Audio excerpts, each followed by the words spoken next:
Hello నమస్తే. నేను journalist YNR. పాడ్కాస్ట్లో ఈరోజు మనతో పాటు జాయిన్ అవుతున్నారు జడ శ్రవణ్ కుమార్ గారు. జై భీమ్రావ్ భారత్ పార్టీని ఏర్పాటు చేశారు ఆయన. ఆంధ్రప్రదేశ్లో ఎన్డీఏ కూటమి వర్సెస్ అధికార వైఎస్ఆర్ కాంగ్రెస్ పార్టీ మధ్య వార్ జరుగుతున్న నేపథ్యంలో బడుగు బలహీన వర్గాలు, పేదలు, దళితులకు సంబంధించిన వాయిస్గా ఈ ఎన్నికల్లో సీట్లు గెలవడం కంటే ముఖ్యంగా ఆంధ్రప్రదేశ్ ప్రజల మనసులను గెలవడం, ఆంధ్రప్రదేశ్ ప్రజల అటెన్షన్ని గ్రాప్ చేయడమే లక్ష్యంగా బరిలోకి దిగుతున్న జడ శ్రవణ్ కుమార్ గారితో ఆయన రాజకీయ జర్నీ పైన పాడ్కాస్ట్లో మాట్లాడదాం. శ్రవణ్ గారు నమస్తే, వెల్కమ్ టు ఇహా. ఎలా ఉన్నారు?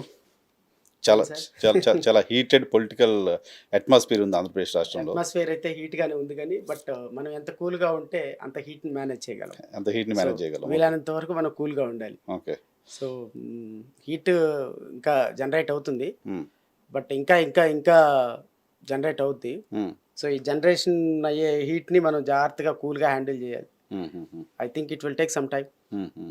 ఏంటి అసలు జై భీమ్రావ్ భారత్ పార్టీ ఎజెండా ఏంటి, లక్ష్యం ఏంటి? నేను స్టార్టింగ్ రిమార్క్స్లో ఏదో కోహోట్ చేశాను. What is your agenda and what is your aim? Narasimharao గారు, పాలిటిక్స్ అనేది చాలా కాస్ట్లీ అఫైర్. అంటే మీరు బహుశా మీరు చదువుకున్న సందర్భంలో ఒక ఒక 10,000 మంది పిల్లల్ని, ఒక కాలేజీలో ఉన్న పిల్లల్ని వెళ్ళి మీరు భవిష్యత్తులో ఏమవుతారు అని చెప్పి ఎవరైనా అడిగితే ఆల్మోస్ట్ ఆల్ ఒక్క పిల్లవాడు కూడా రాజకీయాల్లోకి వస్తాను, ఎమ్మెల్యే అవుతాను, మినిస్టర్ అవుతానని చెప్పడు.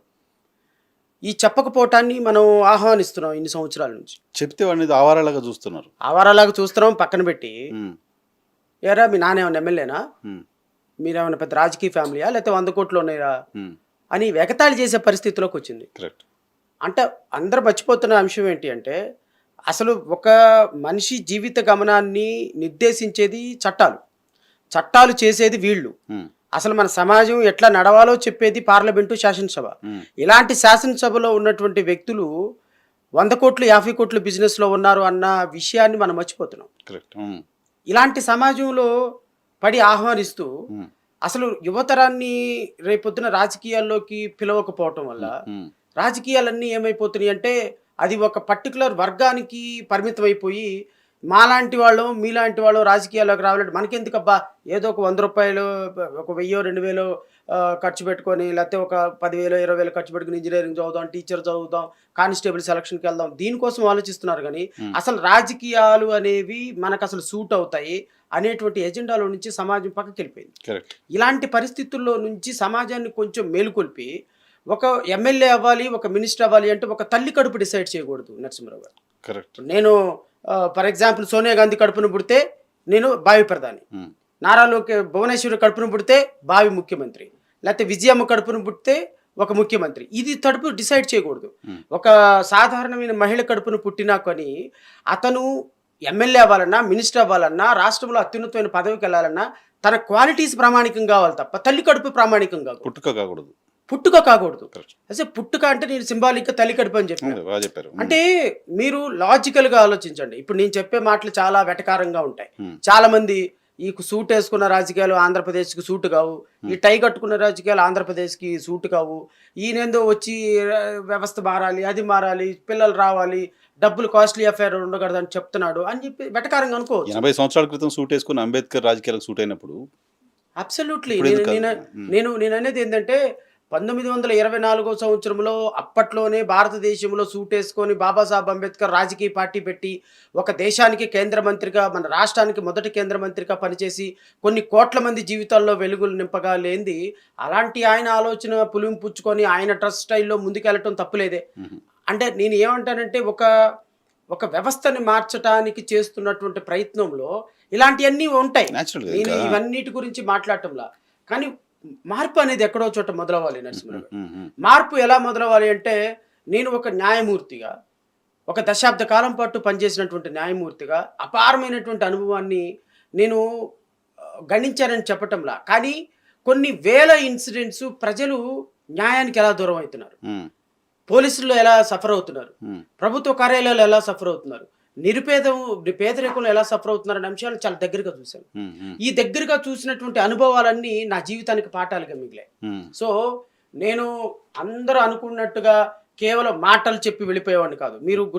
మీరు నన్ను ఈ రాష్ట్ర ప్రజలు కానీ మీరు కానీ నన్ను బిలీవ్ చేస్తారా? ఎందుకంటే నేను నమ్ముకున్న సిద్ధాంతం కోసం ఒక ఉద్యోగాన్ని వదిలేశాను, నమ్ముకున్న సిద్ధాంతం కోసం ఒక రాజకీయ పార్టీ పెట్టా, నమ్ముకున్న సిద్ధాంతం కోసం 175 మంది అభ్యర్థుల్ని ఒక రాజకీయ పార్టీలో నడిపిస్తున్నానికి సిద్ధపడుతున్నా. ఈ రాజకీయ పార్టీలో 175 మందిలో కనీసం 175 మందికి ఒక్కొక్క ఎమ్మెల్యే కాన్స్టిట్యున్సీలో 500, 1000, 2000, 5000 ఓట్లు తీసుకురావాలని చెప్తున్నా. ప్రతి ఎంపీ కాన్స్టిట్యున్సీలో 10,000 ఓట్లు టార్గెట్ గా పెట్టుకున్నా. 2024 కాకపోతే 29, 29 కాకపోతే 34, 34 కాకపోతే 39 లాంగ్ రన్ పాలిటిక్స్ చేయాలని అనుకుంటున్నా. కాబట్టి వ్యవస్థలో మార్పు అనివార్యం. ఆ మార్పు ఎవరో ఒకరి ద్వారా నుంచి మొదలవుతుందని నమ్మిన వ్యక్తిని. కాబట్టే మీరు చెప్పినట్టుగా 100 కోట్ల రూపాయలు, 1000 కోట్ల రూపాయలు జగన్మోహన్ రెడ్డి, చంద్రబాబు నాయుడు ఇలాంటి బూర్జువా పార్టీల పాలిటిక్స్లో నుంచి ఏదో ఒక సందర్భంలో మార్పు రావాలని ఆశిస్తున్నాను. కాబట్టి మార్పు అనివార్యమని భావిస్తున్నాను. కాబట్టి ఖచ్చితంగా ఒక మార్పు అయితే మొదలవుతుంది. శ్రవణ్ ఓకే, శ్రవణ్కి తెలివైనవాడు, శ్రవణ్ నాలెడ్జ్ ఉన్నాడు, శ్రవణ్ బ్యాక్వర్డ్ కమ్యూనిటీకి సంబంధించిన వాడు, ఆ తాపన ఉన్నాడు. శ్రవణ్కి కావాలంటే పదవి ఇస్తాం, కానీ శ్రవణ్ పార్టీ ఏంటి అనే అనే అనే అనే ఆలోచనలో రాజకీయ పార్టీలు.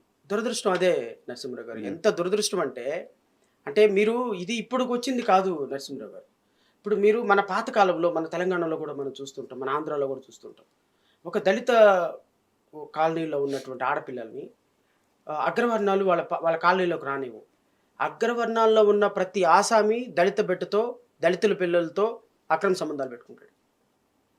నువ్వు వాళ్ళ కాలనీలోకి అడుగుపెట్టి వాళ్ళ టచ్ చేయటానికే అర్హత లేని బిడ్డలతో మరి అక్రమ సంబంధాలు ఎలా పెట్టుకోగలుగుతారు? అంటే వీళ్ళు వాడుకోవటానికి పనికొస్తారు, పక్కన కూర్చోడానికి పనికిరారు. చాలా పెయిన్తో చెప్పారు. Very very true, very true. వాడుకోవడానికి పనికొస్తారు కానీ పక్కన కూర్చోబెట్టుకోవడానికి పనికిరారు అన్నటువంటి వాస్తవం సమాజం గమనించాలి. సమాజం గమనిస్తుంది. నేను ఈ 5 సంవత్సరాలు ఈ రాష్ట్రంలో ఒక ముఖ్యమంత్రి మీద, ఒక మంత్రివర్గం మీద 151 సీట్లతోటి అత్యంత పటిష్టంగా ఉన్నటువంటి ముఖ్యమంత్రి పీఠం మీద కూర్చున్న జగన్మోహన్ రెడ్డిని నేను వ్యక్తిగతంగా విమర్శించలా, పాలసీస్ని విమర్శించా, ఫైట్ చేశా. కానీ ఇంత ఫైట్ చేసిన శ్రవణ్ కుమార్ ఈరోజు ఎలక్షన్లో పోటీ చేస్తుంటే, ఎలక్షన్లో నామినేషన్ వేస్తుంటే, మంగళగిరి కాన్స్టిట్యున్సీ నుంచి నామినేషన్ వేస్తుంటే ఒక్క ఛానల్ చూపించలేదు నరసింహరావు గారు. ఒక్క ఆంధ్రప్రభ పేపర్లో జిల్లా ఎడిషన్లో వేశారు నేను ప్రచారం స్టార్ట్ చేసిన రోజున. What does it called? మీ ఎజెండాని మేము సపోర్ట్ చేయం, మా ఎజెండాని సపోర్ట్ చేస్తే మీ మొదటి పేజీలో. నేను అదే అంటున్నా.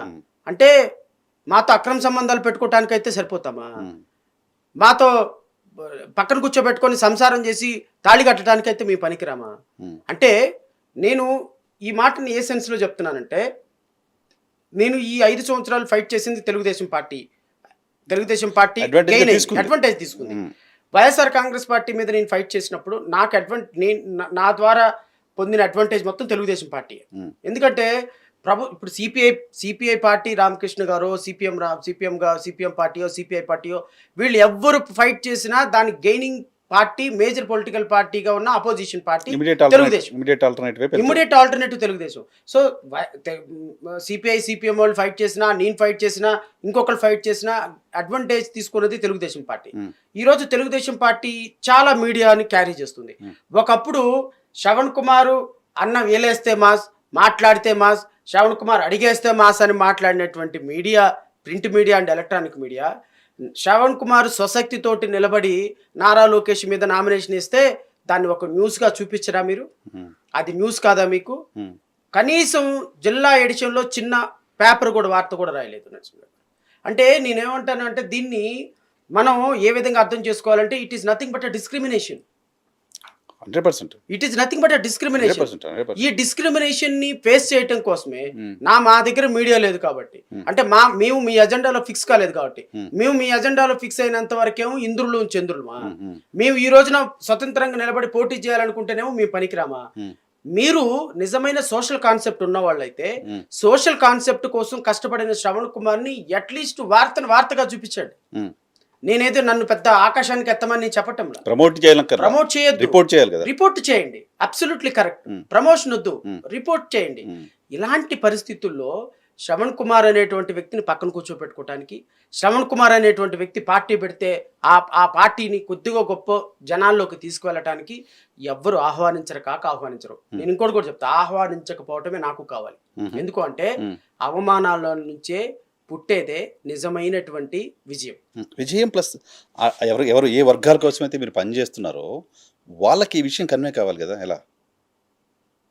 కన్వే అవ్వటం చాలా కష్టం నరసింహరావు గారు. కన్వే అవ్వటంలా ఉమ్, ప్రాబ్లం ఏంటి అంటే, ఈ వర్గాల కోసం ఫైట్ చేస్తున్నటువంటి నేను ఉమ్, ఈ వర్గాల్లోనే అత్యంత ఎక్కువ శత్రువులను ఫేస్ చేయాల్సి వస్తుంది. ఉమ్, అయితే నేను వాళ్ళని శత్రువుగా నేను భావించటంలా, ఉమ్, రాజకీయ పార్టీలు ఉచ్చులో పడి వాళ్ళు నన్ను శత్రువుగా భావిస్తున్నారు. ఉమ్, ఇప్పుడు నేను మంగళగిరిలో ప్రచారం చేస్తుంటే ఉమ్, వైఎస్ జగన్మోహన్ రెడ్డికి వ్యతిరేకంగా మాట్లాడే వాళ్ళందరూ, ఫేవర్గా మాట్లాడే వాళ్ళంతా, ఏమండి మీరు జగన్మోహన్ రెడ్డికి వ్యతిరేకంగా పార్టీ ఎట్లా పెడతారు? ఇటు పక్క చూస్తేనేమో, సార్ మీరెందుకు సార్ కొత్త పార్టీ పెట్టడం, తెలుగుదేశం పార్టీ ఉంది కదా, తెలుగుదేశం పార్టీలో ఎమ్మెల్యే టికెట్ తీసుకోవచ్చు కదా. అంటే ప్రజలు అసలు ఇండిపెండెంట్ గా ఉండటానికి ఇష్టపడటం, ఇష్టపడట్లా. వాళ్ళు ఉండటానికి ఇష్టపడకపోగా నన్ను ఉండనీయటానికి ఇష్టపడినవి. ఉమ్, ఉమ్, ఉమ్, అంటే నేను ఒక బానిసత్వం ముసుగేసుకొని ఏదో ఒక పార్టీలో చేరిపోవాలి, అసలు ఆల్టర్నేటివ్ అనే ఆలోచనే లేకుండా, ఉమ్, చిన్న పిల్లవాడికి నరసింహరావు గారు చిన్నప్పటి నుంచి నిద్రపోతే పిల్లవాడు పాలు పెడితే నిద్రపోతాడు. ఉమ్, అలవాటు చేసాం పాలు, కానీ మందు అలవాటు చేశారు.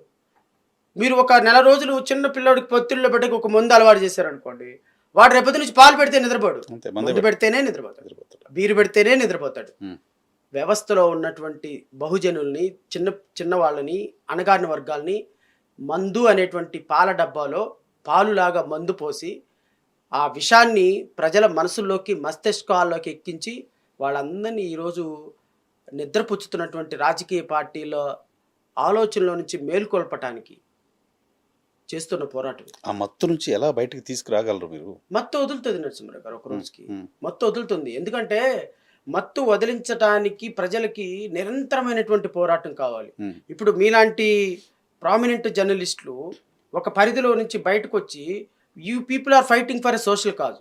అయితే నేను ఇప్పటికిప్పుడు మీరో నేనో మనందరం గెలుస్తామని నేను చెప్పను, కానీ ప్రయత్నం. ఒక రోజుకి మనలాంటి వాళ్ళు ప్రయత్నం చేయకపోతే, మనలాంటి వాళ్ళు, ఇప్పుడు నేను మంగళగిరిలో 2-3 రోజుల నుంచి చాలా సీరియస్గా తిరుగుతున్నాను. చూస్తున్న వీడియోస్ చాలా బాగా జనాలు రిసీవింగ్ కనపడుతుంది. తిరుగుతున్నప్పుడు చాలా మంది ప్రజలు అయా మాకు పలానా పార్టీ అన్యాయం చేసింది, వాస్తవంగా వేరే పార్టీకి వేద్దాం అనుకుంటున్నాం, కానీ నువ్వు వచ్చావు కదా ఒకసారి చూస్తామయ్యా. Super super super.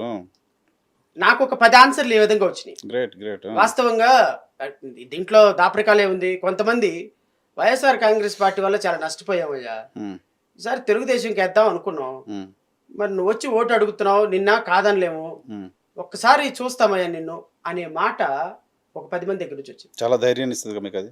ఇంకొక 10 మంది ఆ పార్టీ చేయలేదు, ఈ పార్టీ చేయలేదయ్యా, అసలు ఎవరికో నోటా గుద్దుదాం అనుకున్నాం, ఏదో నీలాంటి అబ్బాయి వచ్చాడు, చదువుకున్న అబ్బాయి, జడ్జి, ఒకసారి చూద్దాం. ఇంకొక 10-15 ఆన్సర్లు వచ్చినాయి. నేను తిరిగిన 1500లో నుంచి ఒక 25 ఆన్సర్లు ఈ విధంగా రావటం వల్ల ఏమైంది నరసింహరావు గారు, ఆల్టర్నేటివ్ ఉన్నప్పుడే ప్రజల్లో 25 మంది ఆలోచించడానికి ఇష్టపడ్డారు. Correct correct. ఈ 25 మంది రేపొద్దున 2500 అవదా, 2500 25,000 అవదా? అంటే అసలు నువ్వంటూ పార్టీ పెట్టకపోతే, నువ్వంటూ పాంప్లెంట్ తీసుకొని ప్రజల దగ్గరికి వెళ్ళకపోతే, నువ్వంటూ అమ్మ తెలుగుదేశానికి వేయద్దు, వైఎస్ఆర్సీపీకి వేయద్దు, ఇదిగో నేను ఆల్టర్నేటివ్కి వచ్చాను నువ్వంటూ వెళ్ళకపోతే, అసలు ప్రజలకు ఆల్టర్నేటివ్ థాట్ ఎక్కడొస్తుంది? అసలు ఆప్షన్ లేకుండా చేస్తున్నారు. There is no option to the people. మీరు ఆప్షన్ ఇవ్వాలి. ఆప్షన్ ఇవ్వటమే కాదు, ఆప్షను నేను అని ప్రజలకి చెప్పాలి. చెప్పాలి. నేను మీ ద్వారా, మీలాంటి ప్రామినెంట్ అండ్ ఒక రిలయబిలిటీ ఉన్నటువంటి వ్యక్తుల ద్వారా నేను ప్రజలకు అప్పీల్ చేస్తున్నది ఏంటి అంటే, ప్రజాస్వామ్యంలో నో డౌట్ జగన్మోహన్ రెడ్డి లాంటి వ్యక్తి సంక్షేమం చేస్తున్నాడు, నేను కాదనటంలా. నో డౌట్ చంద్రబాబు నాయుడు లాంటి ఆయన రోడ్లు వేసాడు, బ్రిడ్జిలు కట్టాడు, నో డౌట్ లేదు. నో డౌట్ ఇందిరమ్మ లాంటి కాంగ్రెస్ పార్టీ కట్టింది. కానీ ఇంతకంటే బాగా చేసే అవకాశం శ్రవణ్ కుమార్కి ఉందేమో, ఇంతకంటే బాగా చేసే అవకాశం ఇంకొక ఎస్టీ కట్టిన శాసనసభలో, ఆ కట్టిన పార్లమెంట్లో ఈ వర్గాలకు సంబంధించిన వాళ్ళు ఉండాలి కదా. అది కదా వాళ్ళు కోరుకుంది, అది కదా డెవలప్మెంట్. అసలు రియల్ డెవలప్మెంట్ అంటే అది కదా నరసింహరావు గారు. ఇప్పుడు మీరు ఒక వ్యవస్థలో ఆల్టర్నేటివ్ సిస్టమ్ ఎప్పుడైతే ఉండదో, రాజకీయాల్లో ఆల్టర్నేటివ్ సిస్టమ్ ఎప్పుడైతే ఉండదో, ఆ వ్యవస్థలో ఎవరైతే ఆధిపత్య ధోరణిలో ఉన్నారో వాళ్ళదే రాజ్యం అయిపోతుంది. ఇప్పుడు చూడండి, 2014-19లో ఏం చేసిందని 23 సీట్లు ఇచ్చారు తెలుగుదేశం పార్టీకి. అంటే వర్స్ట్ పరిపాలన చేసిందనే కదా, వర్స్ట్ అడ్మినిస్ట్రేషన్ చేసింది, రాష్ట్రాన్ని దోచుకుందనే కదా. ఈ 5 సంవత్సరాల్లో జగన్మోహన్ రెడ్డి పరిపాలన చేశాడు. జగన్మోహన్ రెడ్డి పరిపాలన కూడా నాలాంటి వాళ్ళు చాలామంది విమర్శించారు, తెలుగుదేశం కూడా విమర్శించారు. ఇప్పుడు ఈ 5 సంవత్సరాల్లో తెలుగుదేశంలో వచ్చిన మార్పు ఏంటి ఆలోచించండి. తెలుగుదేశం ప్రతిపక్షంగా ఉండి చాలా అద్భుతమైనటువంటి విజయాలు చేసింది, ప్రజల కోసం పోరాటం చేసింది, ప్రజల ఆలోచనాత్మక విధానంలో చైతన్యపరిచింది. కాబట్టి ఇంకోసారి తెలుగుదేశం తీసుకొద్దామని అనుకుంటున్నారా, లేకపోతే తెలుగుదేశం ఏమైనా కొత్త పార్టీయా? కాదు. ఇక్కడ ఏమైందంటే వైఎస్ఆర్ కాంగ్రెస్ పార్టీ తప్పులు చేస్తుందని మీలాంటి వాళ్ళంతా చెప్పి వైసీపీ తప్పు కాబట్టి టీడీపీ కోటేద్దామని ఒక ఇంప్రెషన్ తీసుకొచ్చారు. తీసుకొచ్చాం, అందులో డౌట్ లేదు. సో రాజకీయ పార్టీకి, పెద్ద రాజకీయ పార్టీగా ఉండి సుదీర్ఘకాలం ఆంధ్రప్రదేశ్ని పాలించిన తెలుగుదేశం పార్టీ సైలెంట్గా ఇంట్లో కూర్చున్న రోజుల్లో వైసీపీ పైన పోరాటం చేసిన వాళ్ళు మీరు.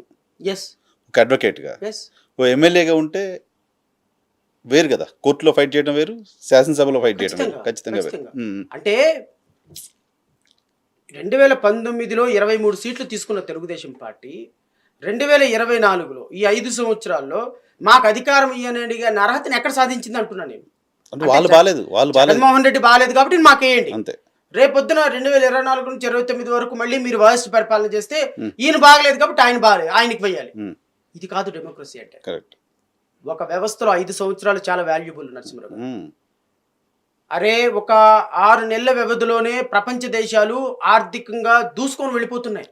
6 నెలల కాలంలోనే ఒక 6 నెలలు చైనా గొప్పదైతే ఇంకో 6 నెలలు జపాన్ గొప్పదవుతుంది, ఇంకొక 6 నెలల్లో ఇజ్రాయెల్ గొప్పదైతే ఇంకో 6 నెలల్లో జస్ట్ ఎవ్రీ ఫైనాన్షియల్ క్వార్టర్లో చేంజ్ జరిగిపోతుంటే 5 సంవత్సరాల పాటు మీరు ఎలాగ ఒక పాలకులకు ఇచ్చేసి ఇంకోసారి చూద్దామని అనుకుంటాం. సో ఇది ఒక వ్యవస్థలో మార్పు కోసం చేస్తున్న పోరాటం నరసింహరావు గారు. ఈ పోరాటంలో ఎంత సక్సెస్ సాధిస్తామనేది నేనైతే చూడను, కానీ బట్ సక్సెస్ మెజర్ చేసేది డెవలప్మెంట్ తో కాదు. నా సక్సెస్ ని మెజర్ చేయాల్సింది అటెంప్ట్ తో. నా అటెంప్ట్ సిన్సియర్ గా ఉందా లేదా, నేను అసలు I'm no way concern with the result. So ఈ ఎలక్షన్ లో మీ target to draw the attempt అంతే. ఓట్లు ఎంతో కొంత ఓట్లు తీసుకోవాలి. I should made prompt attempt. ఈ అటెంప్ట్ చేసి అసలు ఒక 175 నియోజకవర్గాల్లో ఒక సాధారణమైనటువంటి నిరుపేద కుటుంబాల నుంచి వచ్చిన వాళ్ళు ఎమ్మెల్యే సీట్లకి ఎందుకు పోటీ పడకూడదు. ఇప్పుడు నేను తాడిపత్రిలో నుంచోబెట్టిన అబ్బాయి పేపర్ బాయ్ జేసీ దివాకర్ రెడ్డి, ఆ ఫ్యామిలీస్లో వందల వేల కోట్ల రూపాయల ఫ్యాక్షనిస్టులు ఉన్నటువంటి ఆ కాన్స్టిట్యున్సీలో ఒక పేపర్ బాయ్ నుంచున్నాడు. రోజు ఆ తాడిపత్రిలో వాళ్ళ ఇంటికి పేపర్ అని ఇసిరేసే paper boy now is MLA candidate. అక్కడ తను ఎంత గొప్పగా చెప్పుకున్నాడంటే, నేను ఒక ఎమ్మెల్యే క్యాండిడేట్ని, నేను అతనికి ఒకటే చెప్పా, రేపొద్దున మీ ఇంట్లో ఉన్న అమ్మా నాన్న నీకు ఓటేస్తే చాలు, వాళ్ళు నమ్మితే చాలు కదా అమ్మా నాన్న. ఫస్ట్ బిలీవ్ నువ్వు లీడర్ అని మీ అమ్మా నాన్న నమ్మితే చాలు నాన్న. ఆఫీస్ బాయ్ నువ్వు 100 కోట్లు 1000 కోట్ల ఉన్న ఆస్తి పరుడు పక్కన కుర్చీలో రిటర్నింగ్ ఆఫీసరు అందరిని పిలిచి మీటింగ్ పెడతాడు నరసింహరావు గారు. ముందు రోజు రిటర్నింగ్ ఆఫీసర్ ముందు పెట్టినప్పుడు ఈ పక్కన కంటెస్టింగ్ క్యాండిడేట్లు అందరూ మ్యాండేటరీగా అటెండ్ కావాలి. ఆడి పక్కన 100 కోట్లు 1000 కోట్లు సాధించిన వాడి పక్కన నువ్వు కుర్చీ వేసుకొని కూర్చోవాలి. That it self is victory. అంతే కదా. వర్గాల్లో బాంచన్ దొర నీ కాలు మొక్కుతానని కూర్చున్న వ్యవస్థలో నుంచి కాలు మీద కాలు వేసుకుని నువ్వు ఎమ్మెల్యేగా కూర్చున్న ఒక ఎమ్మెల్యే కంటెస్టింగ్ క్యాండిడేట్ గా ఒక పక్కన కూర్చున్నావు అంటే అది మన వర్గాలకు చాలా గొప్ప విజయం. ఈవెన్ పవన్ కళ్యాణ్ దగ్గర కూడా ఆయన 80 కోట్లు తీసుకొని 100 కోట్లు తీసుకొని ఒక సాధారణమైన లాయర్ రేపొద్దున అతనికి ఎమ్మెల్యే కంటెస్టింగ్ క్యాండిడేట్ గా ఉంచున్నాడు. రేపొద్దున పవన్ కళ్యాణ్ లాంటి టైం పాస్ పాలిటిక్స్ చేసేవాళ్ళు, రేపొద్దున పవన్ కళ్యాణ్ లాంటి ఒక మ్యానిపులేటెడ్ పాలిటిక్స్ చేసే వాళ్ళకి రాష్ట్రంలో ప్రజాస్వామ్యం అంటే విలువ లేని, ప్రజాస్వామ్యం అంటే అర్థం తెలియని వ్యక్తుల్ని అసెంబ్లీకి పంపించకూడదు. నారా లోకేష్ లాంటి అనాలోచిత యాటిట్యూడ్ ఉన్నటువంటి వ్యక్తికి అసెంబ్లీ గేట్ తాకూడదు. వాళ్ళు నామినేట్ పదవులు తీసుకొచ్చుకుని వెళ్ళటమే కానీ ప్రజాప్రతినిధులుగా మాత్రం అసెంబ్లీకి వెళ్ళకూడదు.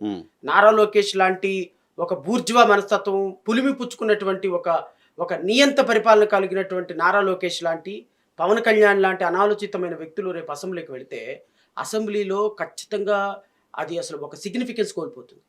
ఎందుకు మీకు నారా లోకేష్ అంత బూర్జువా అనిపిస్తుంది, అంత నియంత అనిపిస్తుంది? ఆ పిల్లోడు అతను ఇంటర్నేషనల్ స్టాండర్డ్గా చదువుకున్నవాడు, అమెరికా లాంటి దేశాల్లో అటువంటి యూనివర్సిటీస్లో చదువుకొని ఈ డిస్క్రిమినేషన్ ఏమి లేని చోట పెరిగినవాడు కదా. మీకు ఆయనలో ఎందుకు బూర్జువా కనిపిస్తుంది, ఎందుకు నియంత కనిపిస్తున్నారు? నరసింహరావు గారు, నేను మిమ్మల్ని ఒక ప్రశ్న అడుగుతాను, చెప్పండి.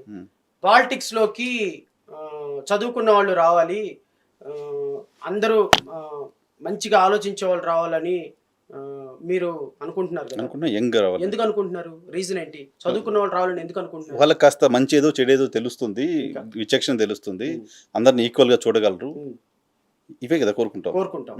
అంటే వాళ్ళు చంపాలి, కొట్టాలి, నరకాలి అని కోరుకోక కోరుకోరు. ఇలాంటి వ్యక్తులు రాజకీయాల్లోకి రాకూడదని కోరుకుంటాం కదా. నారా లోకేష్ ఒక రెడ్ బుక్ పట్టుకుని తిరుగుతున్నాడు. మీకు తెలుసు కదా, ఐడియా ఉంది కదా. ఈ రెడ్ బుక్ లో ఎవరెవరి పేర్లు ఉన్నాయి ఐడియా ఉంది కదా. ప్రమాణ స్వీకారం, వాళ్ళ నాన్న ప్రమాణ స్వీకారం చేసిన మరుక్షణం ఈ రెడ్ బుక్ లో ఉన్న వాళ్ళందరినీ నిర్దాక్షిణంగా వీలైతే చంపేయటం, లేకపోతే వాళ్ళ జీవితాలని సర్వనాశనం చేయాలనేటువంటి ఒక తలంపుతోటి ఒక రెడ్ బుక్ రాసుకొని పట్టుకుని తిరుగుతున్నాడు. ప్రజాస్వామ్యవాది, ఆయన ఎక్కడో లండన్లో చదివి ఫారెన్లో చదివి వచ్చిన వ్యక్తికి ఉండాల్సిన ఆలోచన అయినది. Absolutely no, absolutely no. ఒకవేళ మీ మనసులో ఉంటే మీ మనసులో పెట్టుకోండి. మనసులో ఉండి బయటికి చెప్పకుండానే ఇన్ని అనర్థాలు చేస్తుంటే, ఇదిగో నేను రేపు వస్తే ఒక్కొక్కడికి కట్రాయర్ మీద ఊరేగిచ్చి వీధి వీధి తిప్పి కొడతాను అని మాట్లాడినటువంటి నారా లోకేష్ రేపొద్దున ఈ రాష్ట్రానికి ప్రజాస్వామ్య రిప్రజెంటేటివ్గా ఎలా ఉండగలుగుతాడు చెప్పండి మీరు? దాన్ని ఆహ్వానిద్దామా? ఆయన ఫారెన్ యూనివర్సిటీలో చదివచ్చాడు కాబట్టి ఆయన నియంత అనొద్దా? ఈరోజు రాష్ట్రంలో తెలుగుదేశం పార్టీ వాళ్ళ ఇంటర్నల్ ఎజెండా నాకు సంబంధం లేదు, కానీ ఈరోజు రాష్ట్రంలో ఎక్కడెక్కడ ఎవరెవరికి ఏ పోలీస్ ఆఫీసర్కి పోస్టింగ్ ఇవ్వాలి అని పోస్టింగుల కోసం, ఎస్పీల పోస్టింగుల కోసం ఇప్పుడే డబ్బులు కలెక్షన్ మొదలుపెట్టారు. రియల్లీ? అంటే టీడీపీ గవర్నమెంట్ అసలు ముహూర్తం పెట్టుకున్నారు నరసింహరావు గారు. వాళ్ళు ఎప్పుడు ప్రమాణ స్వీకారం చేయాలి అని ముహూర్తం పెట్టుకున్నారు. ఎవరు ప్రమాణ స్వీకారంలో మంత్రులు ఎవరో నిర్ణయించుకున్నారు, ఎవరెవరు ఎక్కడ ఛాంబర్లు తీసుకోవాలని నిర్ణయించుకున్నారు, ఎవరెవరిని ఎస్పీగా ఎక్కడెక్కడ కలెక్టర్లుగా వేసుకోవాలని నిర్ణయించుకున్నారు. చాలా పెద్ద తతంగం జరుగుతుంది ఇంటర్నల్ టీడీపీలో. అంత కాన్ఫిడెంట్గా ఉందా TDP? They are pretty confident. నేను అదే అంటున్నా, మీరు ఎవరెవరిని చంపాలో ఇప్పుడే రాసేసుకుంటే, మీరు ఎవరెవరిని సస్పెండ్ చేయించి బట్టలు ఎప్పదీయాలి ఇప్పుడే రాసుకుంటే, ఎవరెవరిని కట్రాల మీద ఊరేగించాలి ఇప్పుడే రాసుకొని దాని ప్రపంచానికి లక్షల మంది ప్రజలకు ఇలా ఇలా ఇలా రెడ్ బుక్ చూపిస్తుంటే, మీరు అతన్ని పట్టుకుని డెమోక్రసీని ఎలా అంటారు? అంటే రెడ్ బుక్లో రాసుకోవడం ఇన్ ద సెన్స్, ఎవరైతే ఈ ప్రభుత్వం హయాంలో చట్ట వ్యతిరేకంగా బిహేవ్ చేశారో, లేకపోతే టీడీపీ కార్యకర్తలు ఇబ్బంది పెట్టారో, వాళ్ళందరినీ మేము చట్ట ప్రకారం శిక్షిస్తామని కాదా? చట్ట ప్రకారం శిక్షిస్తామని అనుకున్న వాళ్ళు కట్రాయర్ మీద ఊరేగించారు సార్. చట్ట ప్రకారం చెప్పింది సార్ కట్రాయర్ మీద ఊరేగించమని. ఆ మాట నారా లోకేష్ అన్నాడు, నేను అనలేదు. నేను 5 సంవత్సరాల నుంచి వాగుడు పిట్టలాగా ప్రతిరోజు వాగుతానే ఉంటా. నా దగ్గర నుంచి ఒక్క అన్డెమోక్రటిక్ వర్డ్ ఎప్పుడైనా విన్నారా? అన్పార్లమెంటరీ లాంగ్వేజ్ నేను ఎప్పుడైనా వాడానా? ఒక నాయకుడిగా నువ్వు నీ మనసులో ఎంత భావం ఉన్నా దాన్ని ఎక్స్ప్రెస్ చేసే విధానం చాలా ప్రాపర్గా ఉండాలి. అంతేకాని నారా లోకేష్ ఒక మంత్రి కొడుకు, ఒక మంత్రిగా ఈ రాష్ట్రానికి ఒక మంత్రిగా పనిచేసినటువంటి వ్యక్తి దగ్గర నుంచి నేను ఎక్స్పెక్ట్ చేయాల్సిన భావం కాదు అది. నేను ప్రజాస్వామ్యంలో మనం నాయకుడు ఎలా ఉంటాడో వెనక జనం అలా ఉంటారు సార్. అంతే కదా. నువ్వు నో మనం ప్రజాస్వామ్యం కోసం నిలబడి జగన్మోహన్ రెడ్డి డిస్ట్రక్షన్ చేశాడు సార్, అధికారం డిస్ట్రక్షన్ చేశారు సార్. ఇప్పుడు ఒక మాట చెప్తారు నరసింహరావు గారు, మనం చదువుకున్నాం, ఇంజనీరింగ్ చదువుకున్నాం, నేను లా చదువుకున్నా, మీరు ఏదో చదువుకున్నారు, ఇంజనీరింగ్ ఏదో చదువుకుని ఉంటారు. ఫస్ట్ ఇయర్ మన కాలేజీకి వెళ్ళగానే మనల్ని అందరూ ర్యాగింగ్ చేస్తారు. ర్యాగింగ్ చేసినప్పుడు చాలా సఫర్ అవుతాం మనం. అందరూ వచ్చి ఇలా చేస్తున్నాడు, మానసికంగా చాలా సఫర్ అవుతాం. మనం సఫర్ అయ్యాం కాబట్టి నెక్స్ట్ కూడా మనం కూడా ఆ సఫరెన్స్ ఇంకొకరికి ఇవ్వాలని చూడటం విఘ్నత, లేకపోతే చిచి మనం సఫర్ అయ్యాము, మన తర్వాత ఇంకొకరు సఫర్ అవ్వకూడదు, యాంటీ ర్యాగింగ్ని చాలా సీరియస్గా ప్రమోట్ చేయాలని మన జూనియర్ కాలేజీలకు వచ్చినప్పుడు అతనికి ప్రొటెక్షన్ ఇచ్చి అతన్ని ర్యాగింగ్ బోతం నుంచి కాపాడాల్సింది విఘ్నత. మెచ్యూరిటీ కూడా కదా. అధికారులు తప్పు చేస్తే, ఎవరైతే అధికారులు మిమ్మల్ని అరెస్ట్ చేస్తే వాళ్ళని, లేకపోతే రాబోయే ప్రభుత్వంలో అలాంటి పనులు చేయకుండా మీరు చూడాలి. అంతే తప్ప వాళ్ళు చేశారు కాబట్టి వాళ్ళకంటే రెండింతలు మేము చేస్తాం, కట్రాయిలతో ఊరేగిస్తాం, అది నాయకత్వం కాదు సార్. సో అయితే నారా లోకేష్ గారి వ్యాఖ్యలు తెలుగుదేశం పార్టీకి చాలా డ్యామేజ్ చేస్తాయి. అసలు తెలుగుదేశం పార్టీలో డెమోక్రసీ కోరుకునే వాళ్ళు ఎవరు కూడా నారా లోకేష్ ఎందుకు మీటింగ్లకు రావట్లేదు? ఎందుకు రావటం లేదు? ఇట్లాంటి పిచ్చి మాటలు మాట్లాడి పార్టీని డ్యామేజ్ చేస్తున్నాడు కాబట్టి రావద్దని. అసలు ఎలక్షన్ టైంలో ఆయన క్యాంపెయిన్ అయిపోయింది. అసలు నారా లోకేష్ అనే అతను స్టేజ్ మీద కనపడితే పవన్ కళ్యాణ్కి విపరీతమైన డ్యామేజ్ జరిగే పరిస్థితి. ఇప్పుడు ఎంతవరకు పాపం పెద్ద ఆయన లాక్కు రాగలుగుతాడు ఇద్దరు? ఇటుపక్కేమో సగం పిచ్చోడు, ఇటుపక్కేమో పూర్తి పిచ్చోడు, ఎంతవరకు లాక్కు రాగలుగుతారు? అంటే వీళ్ళిద్దరూ కూడా ప్రజాస్వామ్యంలో ఏమనుకుంటున్నారంటే, పవన్ కళ్యాణ్ లాంటి వ్యక్తి కూడా ఏమనుకుంటున్నాడంటే, పవన్ కళ్యాణ్ కూడా నేను ఇంతకుముందు మీతో ఒక మాట చెప్పా. 30,000 మంది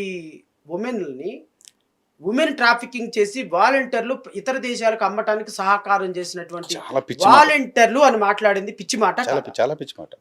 పైగా దానికి ఇంకా ఆయన కంటిన్యూ చేస్తున్నా కదా అర్థం కాలే. మరి పవన్ కళ్యాణ్కి ఎవరు గైడ్ చేస్తారో తెలియదు కానీ సెంట్రల్ ఇంటెలిజెన్స్ పవన్ కళ్యాణ్ గారికి చెప్పి ఈ విషయాన్ని ప్రజలకు చెప్పమని చెప్పిందండి. How silly it is. నేను ఆ రోజు మీతో డిబేట్ లో ఉన్నప్పుడు చెప్పా, నరసింహ గారు నేను ఛాలెంజ్ చేస్తున్నా, పవన్ కళ్యాణ్ ఈ మాట రేపు మార్చకపోతే నా పేరు తిప్పి పెట్టుకుంటే నేను ఇంకోసారి మీడియా ముందు కనపడి అని చెప్పి మార్చారు ఆయన. అవును, అందరు నమ్మలేదు.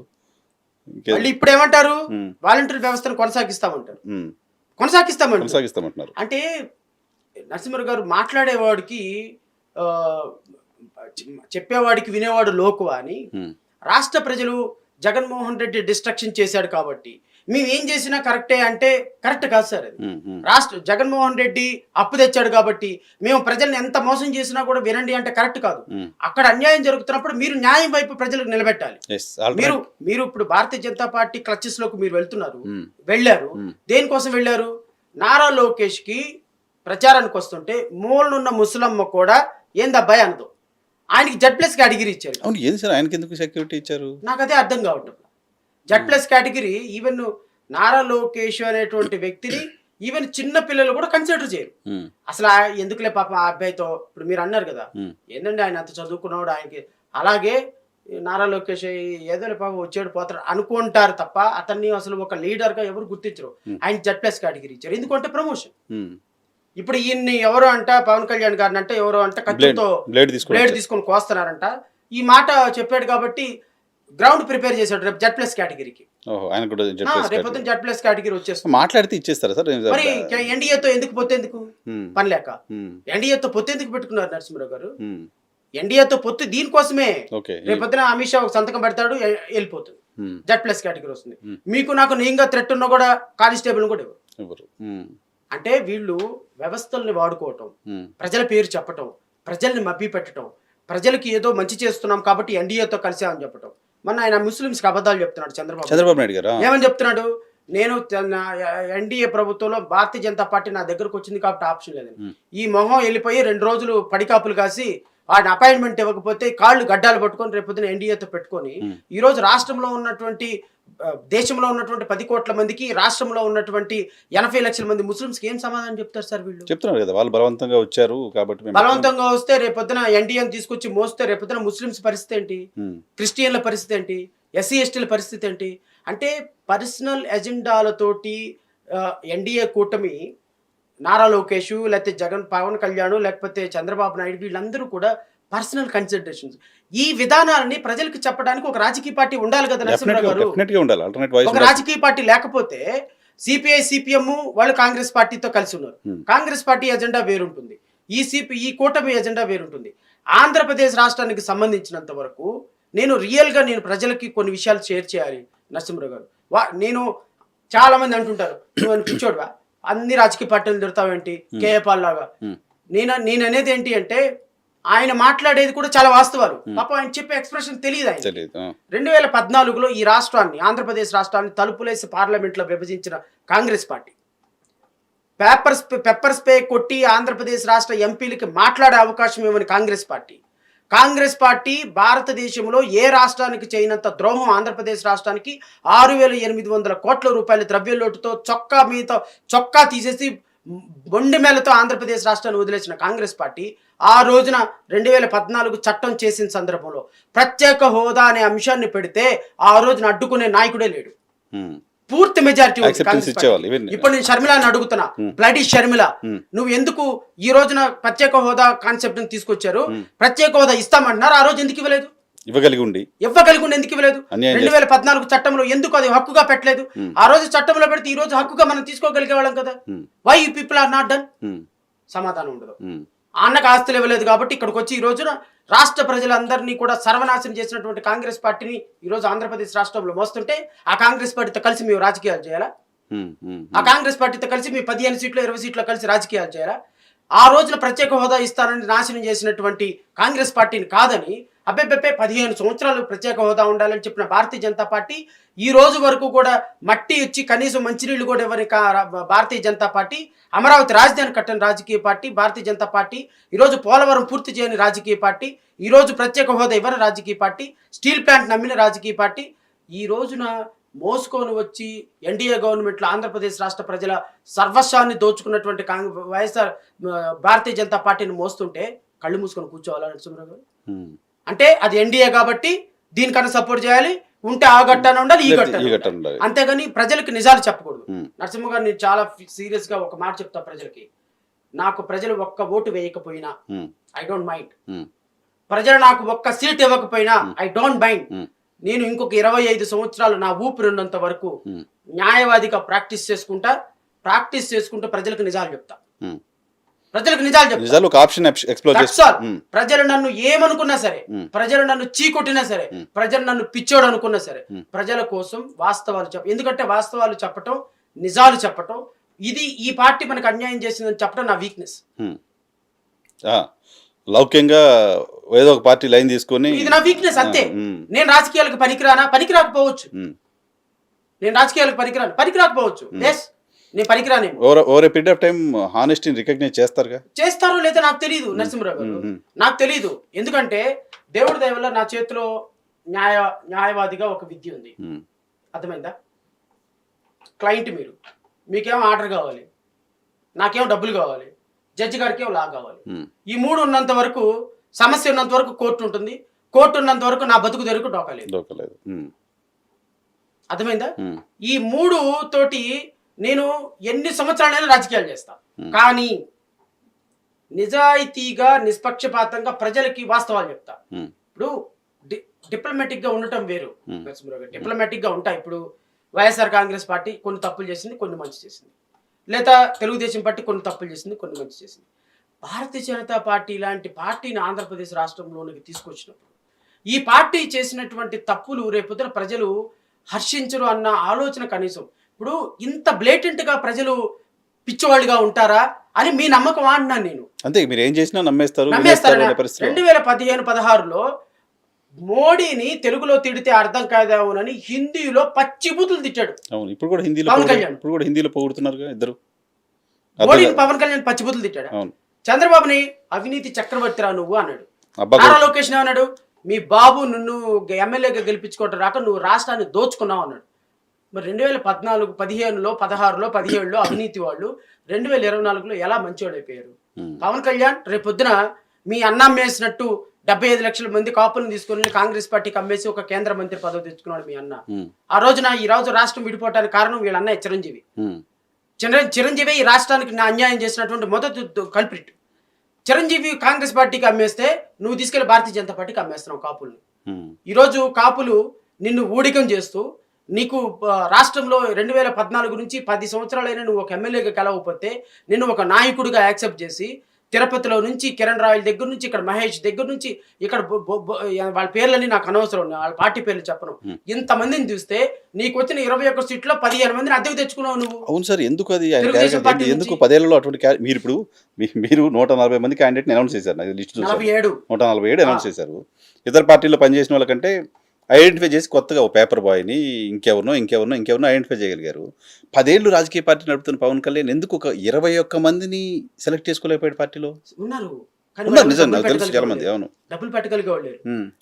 ఇప్పుడు ఈయన అదే నరసింహరావు గారు నాకు మాట్లాడేటప్పుడు చాలా కోపం వస్తుంది, బట్ నేను చాలా తమాయించుకొని మాట్లాడుతున్నా. జీరో పాలిటిక్స్ కాన్సెప్ట్ తీసుకొచ్చింది ఎవరు? పవన్ చెప్పారు, చెప్పారు, మాట్లాడారు. He was the man who brought the concept. అవును, he was the man behind the concept. Zero politics. ఒక ఎమ్మెల్యే అభ్యర్థికి 25 కోట్లు 30 కోట్ల రూపాయలు లిక్విడ్ క్యాష్ అక్కడ పెట్టమంటాం జీరో పాలిటిక్స్. పవన్ కళ్యాణ్ కూడా ఇప్పుడు శరత్చంద్ర జగ్గేపేట కాన్స్టిట్యూన్సీ ఎందుకు ఇవ్వలేదు అతనికి? మహేష్కి ఎందుకు ఇవ్వలేదు? కిరణ్ రాయల్కి ఎందుకు ఇవ్వలేదు? నిన్నటిదాకా వైసీపీ ఎమ్మెల్యేగా పనిచేసిన వాడికి ఎందుకు ఇచ్చావు తిరుపతిలో? నిన్న ఇక్కడ పంచకార్లకి ఎందుకు ఇచ్చావు పెందుర్తిలో? వీళ్ళందరి దగ్గర డబ్బులు తీసుకొని కదా నువ్వు టికెట్లు ఇచ్చింది, 30 కోట్లు 25 కోట్లు. అయితే మీరు చూసారా అనొచ్చేమో. డబ్బులు తీసుకోకుండా ఒక్క వ్యక్తికి కూడా నీ పార్టీలో ఊడిగం చేసిన 10 సంవత్సరాలు ఊడిగం చేసుకోవడానికి ఒక టికెట్ ఇవ్వలేదు నువ్వు. జనసేన సింబాలిక్ కదా నాకు మహేష్ అయితే చాలా బాధ అనిపిస్తుంది పాపం విజయవాడలో అదే సార్, కంటిన్యూస్ గా పని చేసుకుంటారు. వీళ్ళందరూ కూడా పాపం ఈరోజు బకరాలు అయిపోయినారు. ఏం చేయాలో అర్థం కావటంలా. ఒక మనిషి నమ్ముకున్న 10 సంవత్సరాలు నమ్ముకున్నటువంటి మనిషికి న్యాయం చేయలేని నువ్వు రేపొద్దున పిఠాపురంలో ఓటు వేయించుకున్న తర్వాత 3వ రోజు ఫ్లైట్ ఎక్కేస్తే మళ్ళీ 3 సంవత్సరాలు పిఠాపురం ప్రజలకు ముఖం కూడా చూపించు. ఏం చేస్తారు సార్ పిఠాపురం ప్రజలు? ఎవరికి ఓటేయాలి? ఒక్కరోజు ప్రచారం చేస్తే వారం రోజులు రెస్ట్ తీసుకుంటున్నాడు వెళ్ళి జ్వరం అని. జ్వరం కాదు, పాడు కాదు, కొన్ని డ్రామాలు. అక్కడ ఉంటే అక్కడికి రోడ్డు మీద తిరగాల్సి వస్తుంది, బద్ధకం. అంటే వీళ్ళంతా ప్యాకప్ అని షార్ట్ రెడీ యాక్షన్ అనగానే డ్రామాలు డైలాగులు చెప్పడానికి అర్థమైపోయిన వాళ్ళు. They are not real politics politicians. ఈ విధమైనటువంటి మ్యానిపులేటెడ్ పాలిటిక్స్ కి అర్థమైపోయి ప్రజల్లో ఉండి ఎండకెండి వానకు తడవాలంటే భయం వేస్తుంది వీళ్ళకి. కాదు సార్ శ్రవణ్ గారు, మీరు మీ క్రెడిబిలిటీ కూడా ప్రమాదంలో ఉంది అని అనిపించట్లేదా మీకు? కొన్ని ఇన్సిడెంట్స్ చెప్తా. చెప్పండి. తెలుగుదేశం పార్టీ లైన్లో తెలుగుదేశం పార్టీ కోసమే మాట్లాడినట్టుగా మాట్లాడారు మీరు పార్టీ పెట్టక ముందు. చంద్రబాబు నాయుడు గారు అరెస్ట్ అయితే పవన్ కళ్యాణ్ గారు వచ్చి రోడ్డు మీద ఎలా పడుకున్నారో అంతకంటే ఎక్కువ మీరు గంటలు మీడియా ఛానల్స్లో రోజు చంద్రబాబు నాయుడు గారిని అరెస్ట్ అక్రమం అది ఇది అన్ని మాట్లాడారు. ఆల్ ఆఫ్ సడన్ ఈరోజు చంద్రబాబు నాయుడు గారు కరెక్ట్ కాదు అని చెప్పని మీరు మాట్లాడుతూ ఉన్నారు. నరసింహరావు గారు, నేను ఒక మాట చెప్తాను. చంద్రబాబు నాయుడుని అరెస్ట్ చేసిన విధానాన్ని, చంద్రబాబు నాయుడుని అరెస్ట్ చేయడాన్ని ఇప్పటికీ కూడా నేను ఖండిస్తాను. ఎందుకంటే డెమోక్రసీలో ఒక ప్రభుత్వానికి ఒక పాలసీ డెసిషన్ తీసుకునే అధికారం ఉంది. ఆ పాలసీ డెసిషన్ తీసుకున్నప్పుడు మనీ మిస్అప్రాప్రియేషన్ కాకుండా ప్రభుత్వ ధనాన్ని ప్రజల కోసం వాడాలి. ఎక్కడైనా ప్రజాధనం దుర్వినియోగం జరిగితే దాన్ని అరెస్ట్ చేయొచ్చు. నేను టెక్నికల్ ఇష్యూస్ మీరు అసలు బేసిక్గా మీరు తెలుగుదేశం పార్టీ కోసమే పనిచేస్తున్నారని ఇంప్రెషన్ తెలుగుదేశం పార్టీ మీడియాలో రోజులు కనపడ్డారు. ప్రాబబ్లీ రావచ్చు. నేనేమంటానంటే ఇప్పుడు నేను పైగా మీరు నారా లోకేష్తో కూడా డయాస్ షేర్ చేసుకోవడం చూసా. డయాస్ షేర్ చేసుకోలేదు. వాళ్ళ నాన్న అరెస్ట్ అయినప్పుడు నో ఐ నెవర్. అమరావతి ఉద్యమం no I never ever. So Jada Sravan Kumar Nara Lokesh అసలు ఎప్పుడు నాయకుడిగా గుర్తించలా. రెడ్ బుక్ వల్ల కాదు, అసలు ఎప్పుడు గుర్తించలా. అసలు వాళ్ళు నాయకులుగా నేను ఎప్పుడు గుర్తించలేదు, నెవర్. ఎందుకంటే నేను 2 సందర్భాలు చెప్తా. చంద్రబాబు నాయుడు అరెస్ట్ అయ్యి లోపల ఉన్నప్పుడు చంద్రబాబు నాయుడు అరెస్ట్ అక్రమం అని నేను భావించా. చంద్రబాబు నాయుడు అరెస్ట్ అయినప్పుడు ఒక కొడుకుగా బాధపడుతున్నాడు కాబట్టి అరెస్ట్ని ఖండించినాడు కాబట్టి నేను వెళ్ళి నారా లోకేష్ కి సాలిడారిటీ ఎక్స్ప్రెస్ చేశాను. ఒక పార్టీ ప్రెసిడెంట్ గా బాబు మీ నాన్నగారిని అరెస్ట్ చేయడం తప్పు, ఇది అప్రజాస్వామికం, ఈ విధమైనటువంటి చర్యలు ఎవరు చేసినా తప్పు. మీ నాన్నగారికి మేము అందరం ఉన్నాము, పార్టీ ప్రెసిడెంట్గా మా పార్టీ అంతా మీకు భరోసా ఇస్తుంది, మీరు ఏమి అధైర్యపడద్దని నారా లోకేష్ని కన్సల్ట్ చేసి వచ్చిన వ్యక్తిని. నారా లోకేష్ని మొదటిసారి అదే కలవటం, చివరిసారి అదే కలవటం. నారా లోకేష్ ఈవెన్ ఫోన్లో కూడా నేను మాట్లాడలేదు ఎప్పుడు. నారా లోకేష్ని వాళ్ళ తండ్రి అరెస్ట్ అయిన సందర్భంలో ఒక మానవతా దృక్పథంతో వెళ్ళి కలిసి వచ్చా. That's all. నేను తెలుగుదేశం పార్టీ కోసం పనిచేస్తున్నాను, మాట్లాడుతున్నాను అనేది అలాంటి ఇంప్రెషన్ వెళ్ళింది నరసింహరావు. కానీ నా ఉద్దేశం ఏంటి అంటే ప్రభుత్వ వ్యతిరేక కార్యక్రమాలని నేను ప్రశ్నించడానికి ఆ మీడియా నాకు ఫెసిలిటేట్ చేసింది. నేను నా 5 సంవత్సరాల సర్వీస్లో నారా లోకేష్తో కానీ, తెలుగుదేశం పార్టీ నాయకులతో కానీ, చంద్రబాబు నాయుడుతో కానీ ఏ సందర్భంలో అయినా ఒక్క డయాస్ షేర్ చేసుకున్నాను అని మీరు ఒక ఆధారం కూడా చూపించారు. పార్టీల నాయకులతో చేసుకున్నారు. పార్టీ నాయకులతో చేసుకున్నాను. ఎప్పుడు చేసుకున్నాను అంటే మీరు రౌండ్ టేబుల్స్ పెట్టినప్పుడు చేసుకున్నట్టున్నారు. That's all. నేను ఒక పార్టీ ప్రెసిడెంట్ గా నేను రౌండ్ టేబుల్ పెట్టాను, అన్ని రాజకీయ పార్టీలు ఆహ్వానించాను. అమరావతి ఉద్యమంలో కూడా మీరు పార్టిసిపేట్ చేసినట్టున్నారు. అమరావతి ఉద్యమంలో కూడా పార్టిసిపేట్ చేశారు. అమరావతికి నా సపోర్ట్ ఉంది.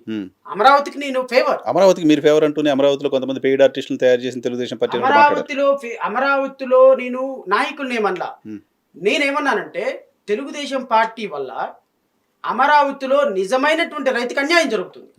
మీరు తెలుగుదేశం పార్టీ ఈ ఉద్యమాన్ని నడిపిస్తుంది అనేటువంటి ఒక ఇంప్రెషన్ ఇవ్వటం వల్ల మిగతా వాళ్ళు రావటంలా రైతులు. నేను తెలుగుదేశం పార్టీని ఈ ఉద్యమంలో నుంచి బయటికి వెళ్ళమన్నా.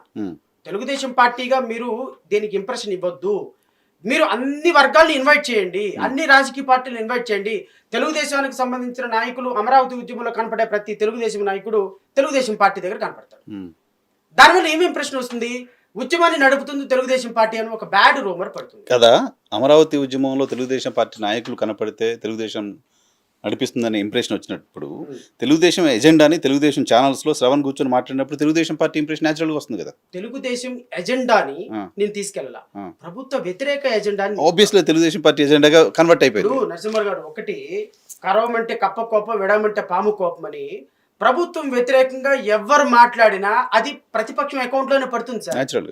ఇప్పుడు ప్రభుత్వ వ్యతిరేకత నేను ఒక పార్టీ మీరు ఎక్కడైనా సరే డిబేట్లో జడా శ్రవణ్ కుమార్ జైభీమరావు భారత్ పార్టీ అధ్యక్షుడనే చెప్తారు. నేను కూర్చున్నా, నేను ప్రభుత్వాన్ని విమర్శిస్తున్నా.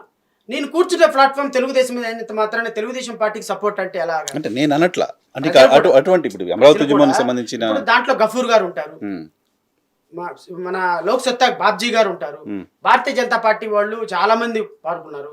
ఈ రాజకీయ పార్టీలన్నీ జగన్మోహన్ రెడ్డి విమర్శిస్తుంటేనేమో రాజకీయ పార్టీలుగా చూస్తున్నారు, శ్రవణ్ కుమార్ విమర్శిస్తుంటేనేమో తెలుగుదేశం ఏజెంట్ గా చూస్తున్నారు. ఎందుకు చూస్తున్నారు సాఫ్ట్ అంటే, కార్నర్ కదా శ్రవణ్ శ్రవణ్ కుమార్ ఒక ఎస్సీ కాబట్టి శ్రవణ్ కుమార్ పార్టీ పెట్టుకునే స్థాయి లేదు అని ప్రజలు భావిస్తున్నారు కాబట్టి ఉమ్, శ్రవణ్ కుమార్ కి ఒక ఇండిపెండెంట్ వాయిస్ ఉండకూడదు అని భావిస్తున్నారు. కోరుకుంటున్నారు. They are wishing it. They are not wishing sir. అంటే అటు పార్టీ ఉండొద్దని కోరుకుంటున్నారు. ఉండొద్దని కూడా కాదు సార్, అసలు ప్రజలకి ఒక ఆలోచన పడింది. ఇది నేను చాలా బాధపడుతున్నాను నరసింహరావు గారు. ఉమ్, రాష్ట్రంలో ఎలా తయారైందంటే, ఫర్ ఎగ్జాంపుల్ నేను ఆల్ ఆఫ్ సడన్ నన్ను ఒక మీడియాలో మీరు జగన్ తిడుతూ చూపించారనుకోండి, ఉమ్, వెంటనే నా మీద ఇంప్రెషన్ ఏంటంటే నేను తెలుగుదేశం అని. అవును. ఎజ్యుమ మూమెంట్. తెల్లవారే ఇంకో ఛానల్లో నేను తెలుగుదేశాన్ని తిడుతున్నాను అనుకోండి, వీడు వైసీపీ.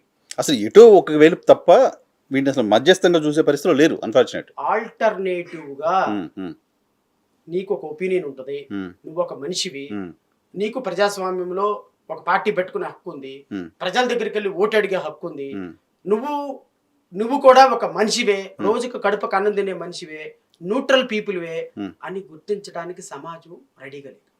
సమాజం కదా వాళ్ళు పోర్ట్రేట్ వర్గాలు కూడా రెడీగా లేదు. సెక్షన్ వర్గాలు ఆ మీడియా వాళ్ళు లేరు దానికి. వేస్తే నువ్వు నీ మీద పసుపు రంగు వేయాలి ఇయ్యాల లేదా నీళ్ళు రంగు వేయాలి. నీళ్ళు రంగు వేయాలి. నీకంటూ ఒక రంగు ఉండకూడదు. ఇలాంటి వ్యవస్థలో ఈ ఆలోచనే మాలాంటి వాళ్ళకి శాపంగా మారింది. ఇప్పుడు నేను కొన్ని వందల ఛానల్స్లో కూర్చొని ప్రభుత్వాన్ని విమర్శించినప్పుడల్లా నన్ను తెలుగుదేశం అనుకున్నారు. నేను తెలుగుదేశం అనుకున్నప్పుడు ఏం సార్ తెలుగుదేశంలోకి వెళ్ళి ఒక పార్టీ టికెట్ తీసుకుంటే నన్ను ఎవరన్నా అంటారా? ఇప్పుడు సోకాళ్ళు మేధావులంతా వెళ్ళి పార్టీ టికెట్లు తీసుకోలేదా? నేను వెళ్ళి ఒక పార్టీ టికెట్ తీసుకొని నేను కూడా ఎంపీగా కంటెస్ట్ చేస్తే ఏమవుతుంది సార్? ఎవరిని ఏమన్నా అంటారా? మొన్నటిదాకా తెలుగుదేశం అనుకున్నావు, కానీ వాళ్ళ ఆలోచనలు పటాపంచలు చేస్తూ నేను ఒక పార్టీ పెట్టాను. ఆలోచనకి పార్టీ పెట్టినా కూడా నన్ను యాక్సెప్ట్ చేయాలి. లేదులే పార్టీ పెట్టినా రేపో మాపో మెర్జీ చేస్తాడు శ్రవణ్ కుమార్, ఆ మెర్జీ చేసి వెళ్ళిపోయి తెలుగుదేశంలో జాయిన్ అవుతాడు. ధీటుగా తెలుగుదేశంతో పాటు ధీటుగా వాళ్ళు ఎన్ని సీట్లు అనౌన్స్ చేస్తారో నేను అన్ని సీట్లు అనౌన్స్ చేశాను. ఎమ్మెల్యే కంటెస్టింగ్కి వెళ్తున్నా. ఇప్పుడు కూడా ఏమనుకుంటున్నారు, రేపొద్దున ఎలక్షన్ జరిగినప్పటికీ అందరికీ తెలుగుదేశానికి సపోర్ట్ చేస్తారులే అని అనుకోనివ్వండి. ప్రజలు ఎంత నెగిటివ్గా అనుకుంటే నాలో అంత పట్టుదల పెరుగుతుంది. ఏదో ఒకటి అనుకుంటున్నారు, ఆ డిస్కషన్ అయితే ఉంటున్నారు మీరు. ఏదో రకంగా పొలిటీషియన్ కావాల్సింది అదేగా, ఏదో రకమైన good or bad must be in lime light.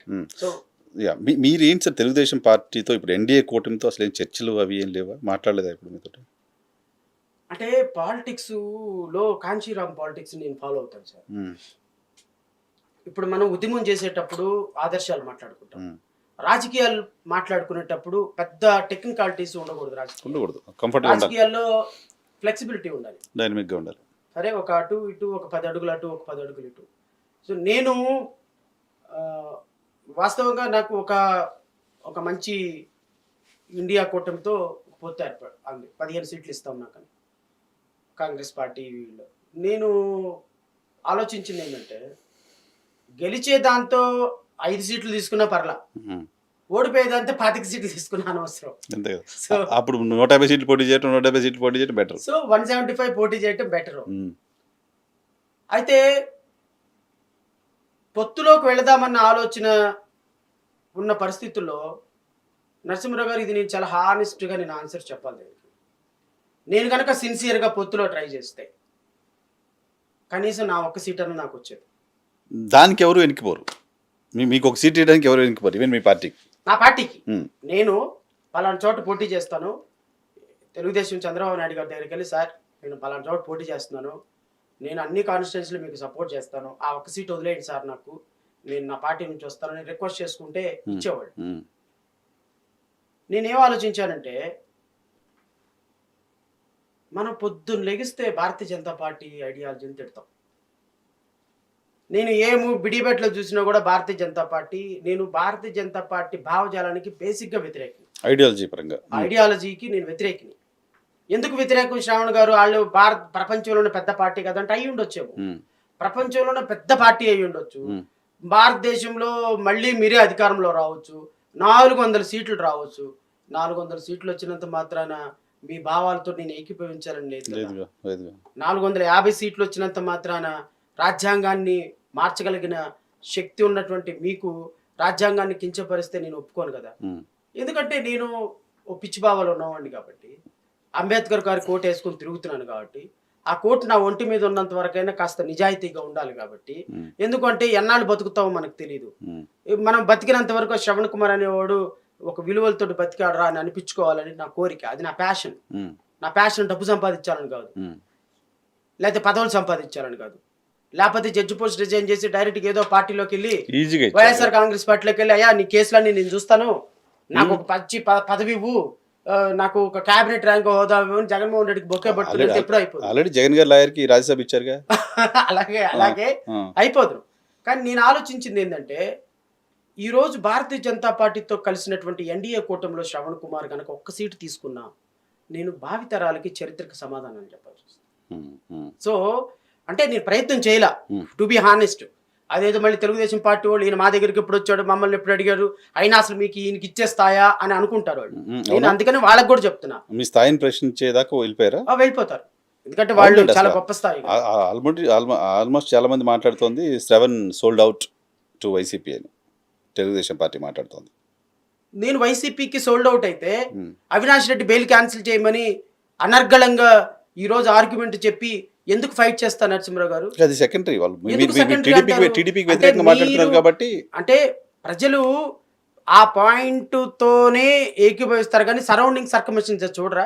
చూపించారు వాళ్ళు. నేను నిన్న కాక మొన్న రాష్ట్రంలో డిఎస్సి 10 లక్షల మంది పిల్లల భవితవ్యాన్ని కాపాడే కేసులు వేసి ఈరోజు అది పోస్ట్ పోన్ అవడానికి కారణమైన. ఉమ్, ఎందుకు అంటే తప్పులు తడకకుంది నోటిఫికేషన్. Hmm. అంతకుముందు రోజు డాక్టర్ బిఆర్ అంబేద్కర్ జిల్లా కోనసీమ జిల్లా పెట్టినప్పుడు చలరేగిన అల్లర్ల కేసులు ఎత్తివేస్తే హైకోర్టుకి వెళ్ళి స్టే తీసుకొచ్చారు. Hmm. Avinash Reddy bail petition cancel చేయండి, జగన్మోహన్ రెడ్డి అవినాష్ రెడ్డి వల్ల దస్తగిరికి ప్రాణహాని ఉందని ప్రతిరోజు పోరాటం చేస్తున్నారు.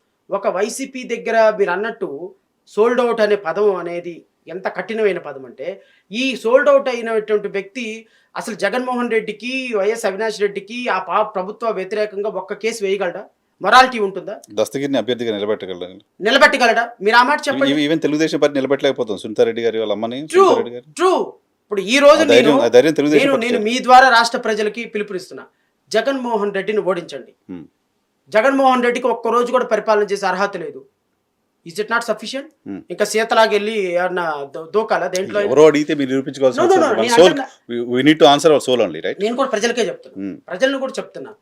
అంటే ప్రజలు ఉంటే తెలుగుదేశం వైపు ఉండాలి, లేదా వైఎస్ఆర్ కాంగ్రెస్ పార్టీ వాళ్ళు ఉండాలనే భావంలోంచి బయటికి రండి. ఉమ్, మనం మనుషులు, మనది ఒక జాతి.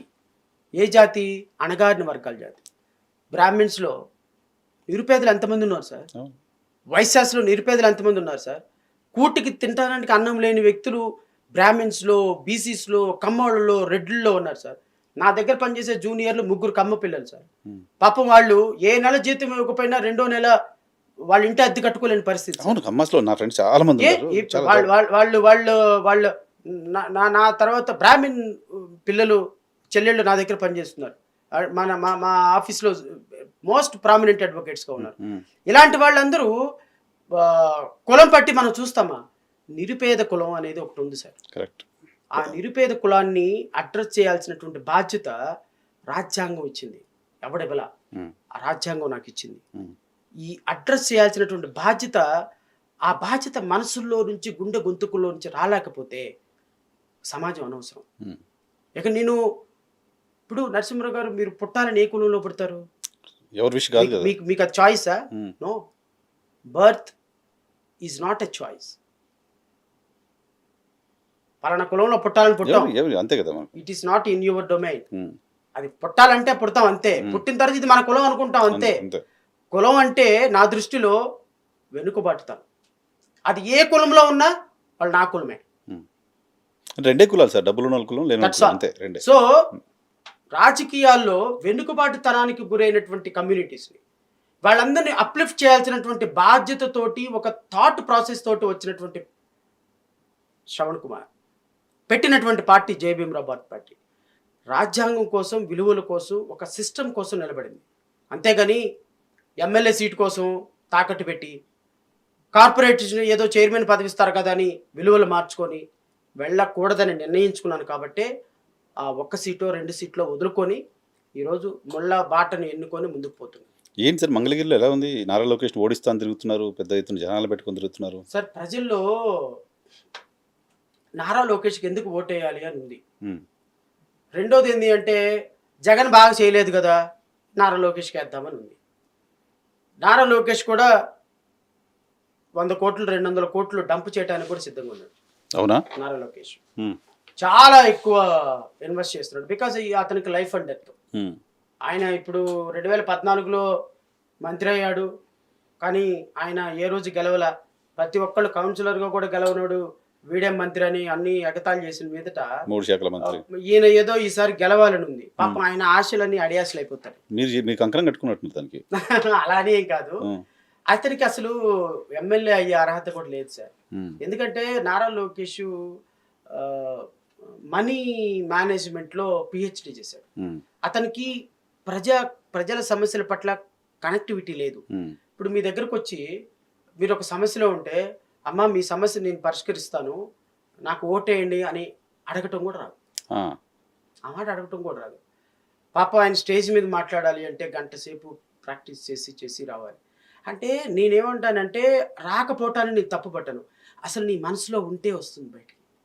అంటే ఇప్పుడు రాకపోవడం ఎట్లా? ఇంకా 10 ఏళ్ళు అయిపోతుంది. అయితే వస్తుంది పాలిటిక్స్లో 10 ఏళ్ళు అయిన తర్వాత, 10 ఏళ్ళుగా ఉన్న తర్వాత, మంత్రిగా పనిచేసిన తర్వాత, ఎమ్మెల్సీగా పనిచేసిన తర్వాత ఇప్పటికి వచ్చి ఉండాలి కదా. ఇంకా స్ట్రగుల్ ఇంకా తెలియకపోవడం ఏంటి? అంటే వచ్చి ఉండాలి అంటే తెచ్చిపెట్టుకున్నది ఉంటుంది సార్, తెచ్చిపెట్టుకున్నది ఉంటుంది, ఎక్కడికి పోదది. కానీ నాయకుడు అనేవాడు నిజాయితీగా ప్రజల మనసుల్లో నుంచి ఓటు తెచ్చుకునేటువంటి విధంగా ప్రవర్తించాలి. సో నారా లోకేష్ అనే కదా సార్, పర్సన్ చూసేది తెలుగుదేశం పార్టీ కదా. తెలుగుదేశం పార్టీ స్ట్రాంగ్గా ఉన్న కాన్స్టిట్యున్సీ కాదు అది. భారతీయ జనతా పార్టీ ఉంది, జనసేన ఉంది. Sir Telugu Desam minus Chandrababu, Telugu Desam minus Nara Lokesh 0. అవునా? అంతే కదా. ఉన్న స్ట్రెంత్ తెలుగుదేశమే. That's all. He has no అంత పెద్ద స్ట్రెంగ్త్ ఏముందని వస్తుంది. దీర్ఘ పాదయాత్ర చేశారు చంద్రబాబు నాయుడు గారు అబ్బాయి, ఎన్టీ రామారావు గారు మనవడు. అది వాకింగ్, అది ఎంట్రీ పాస్ అయినా, అది పాదయాత్ర కాదు. పాదయాత్ర అంటే ప్రజల కష్టాలను తెలుసుకోవడానికి చేసేది పాదయాత్ర. ఆయన అదే కదా చేసింది. ఏం కష్టాలు తెలుసుకున్నాడు? మరి 4 ఏళ్ళు గడ్డి పీకేవేంటి ముఖ్యమంత్రి మంత్రిగా? 4 ఏళ్ళు మంత్రిగా పనిచేసినప్పుడు కష్టాలు తెలియలేదా అంటున్నా. మీరు పాదయాత్రలో కష్టాలు కొత్తగా ఏం తెలుసుకునేది ఉంది? మీ ఒళ్ళు తగ్గించుకోవడానికి పాదయాత్ర చేశారు. మీరు మీ పార్టీలో పట్టుకోల్పోతున్నా కాబట్టి డబ్బులు ఇచ్చి పాదయాత్ర చేశారు. సార్ చేశారు, మంచిదే. అది ఒక లీడర్గా డెవలప్ అవడానికి మీరు అన్ని ప్రయత్నాలు చేస్తున్నారు, నేను ఆహ్వానిస్తున్నాను. కానీ ప్రజలని మబ్బి పెట్టి ఏమార్చి మంగళగిరి ప్రజల్ని మళ్ళీ మోసం చేయడానికి చేసే ప్రయత్నాలు మాత్రం ప్రజలు హర్షించరు. ప్రజలకి ఒక అర్థమైపోయింది, Nara Lokesh is not a leader sir, Pawan Kalyan is not a leader sir. ఇంకా ఒక విధంగా పార్టీలో అచ్చెన్నాయుడు, చంద్రబాబు నాయుడు వీళ్ళందరూ కూడా ఆ తరం నాయకులు. వాళ్ళకు ఒక లీడర్షిప్, జనాల్లోంచి వచ్చిన వాళ్ళు, ప్రజల నుంచి కమిట్మెంట్ ఉంది. అసలు చంద్రబాబు నాయుడు ఇప్పుడు మిమ్మల్ని చూడగానే పేరు పెట్టి పిలుస్తాడు, నరసింహరావు బాగున్నారా అని. ఈ వేళకి పొద్దున్న నుంచి సాయంత్రం వరకు వాళ్ళ ఇంట్లో టీ ఇచ్చే అబ్బాయి పేరు తెలియదు. అంటే వీళ్ళు మనుషులతో కనెక్ట్ అవ్వరు. పవన్ కళ్యాణ్ కూడా మనుషులతో కనెక్ట్ అవ్వడు. పవన్ కళ్యాణ్, నారా లోకేష్ వీళ్ళంతా కూడా రెడీమేడ్ పొలిటీషియన్స్. ఆయనేమో సినిమా స్టార్గా, ఈయనేమో వాళ్ళ నాన్న లెగసీని అడ్డం పెట్టుకొని, వీళ్ళిద్దరూ ప్రజలని పురుగులను చూసినట్టు చూస్తారు సార్. పక్కనున్న వాళ్ళు, పక్కన వాళ్ళకి సేవ చేసేవాళ్ళు, వాళ్ళని నమ్ముకున్న వాళ్ళు అంటే వీళ్ళకి లుక్రేటివ్ మైండ్ అంటే ప్రతి ఒక్కటి ప్రాఫిటబుల్ మోటివ్తోనే. మీరు నరసింహరావు గారు బాగున్నారా అని ఒక ఫోన్ చేశారంటే మీతో ఏదైనా ఉపయోగం ఉంటేనే ఫోన్ చేస్తారు. పవన్ కళ్యాణ్ కూడా అంతే. పవన్ కళ్యాణ్ చెప్పే మాట ఒకటి, చేసేది ఒకటి. 0 పాలిటిక్స్ అంటాడు, 30 కోట్లు అడుగుతాడు. ఇప్పుడు వీళ్ళందరినీ పిలిచి, కుర్రాళ్ళందరినీ పిలిచి టికెట్లు ఇవ్వని వాళ్ళు, మీకు ఏదో ఒకటి భరోసా ఇస్తాను, కంగారు పడకుండా అని ఏ రోజైనా చెప్పిన సందర్భం ఉందా? పైగా తెలుగుదేశంతో పొత్తు ప్రశ్నిస్తే మీ అందరినీ తాట తీస్తా, మీరు వైసీపీ కోవట్లు అన్నాడు. అవును, నాకు తెలుసు. రాజకీయ పార్టీ నాయకుడు ఎవరు అలా మాట్లాడి ఉండరు. ఇంకోటి మాట చెప్తా మీకు, గమ్మత్తైన మాట. కులం కాదు, నేను కులం చూడన్నాడా? మాది కాపుల పార్టీ కాదన్నాడా? గాజువాకలో 60,000 మంది కాపులు ఉన్నారు.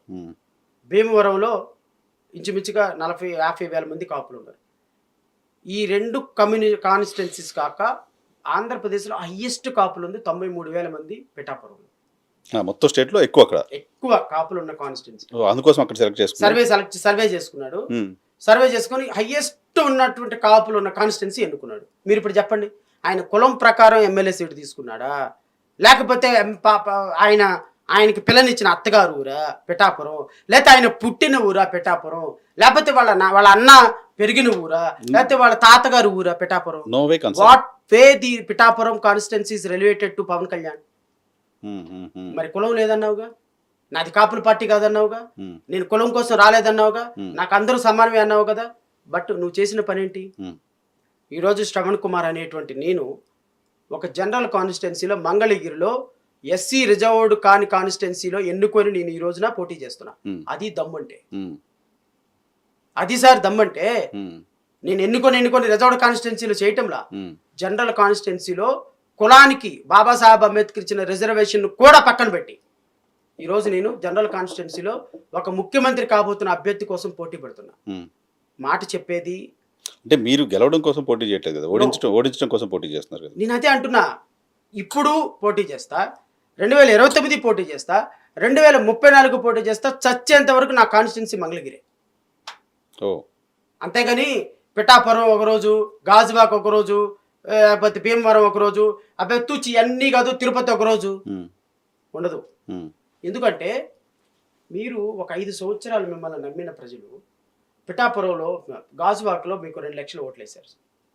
2 లక్షలు అదే 1 లక్ష ఎంతో ఎన్నో ఓట్లు వచ్చినాయి, 90,000 లక్ష భీమవరంలో వేశారు.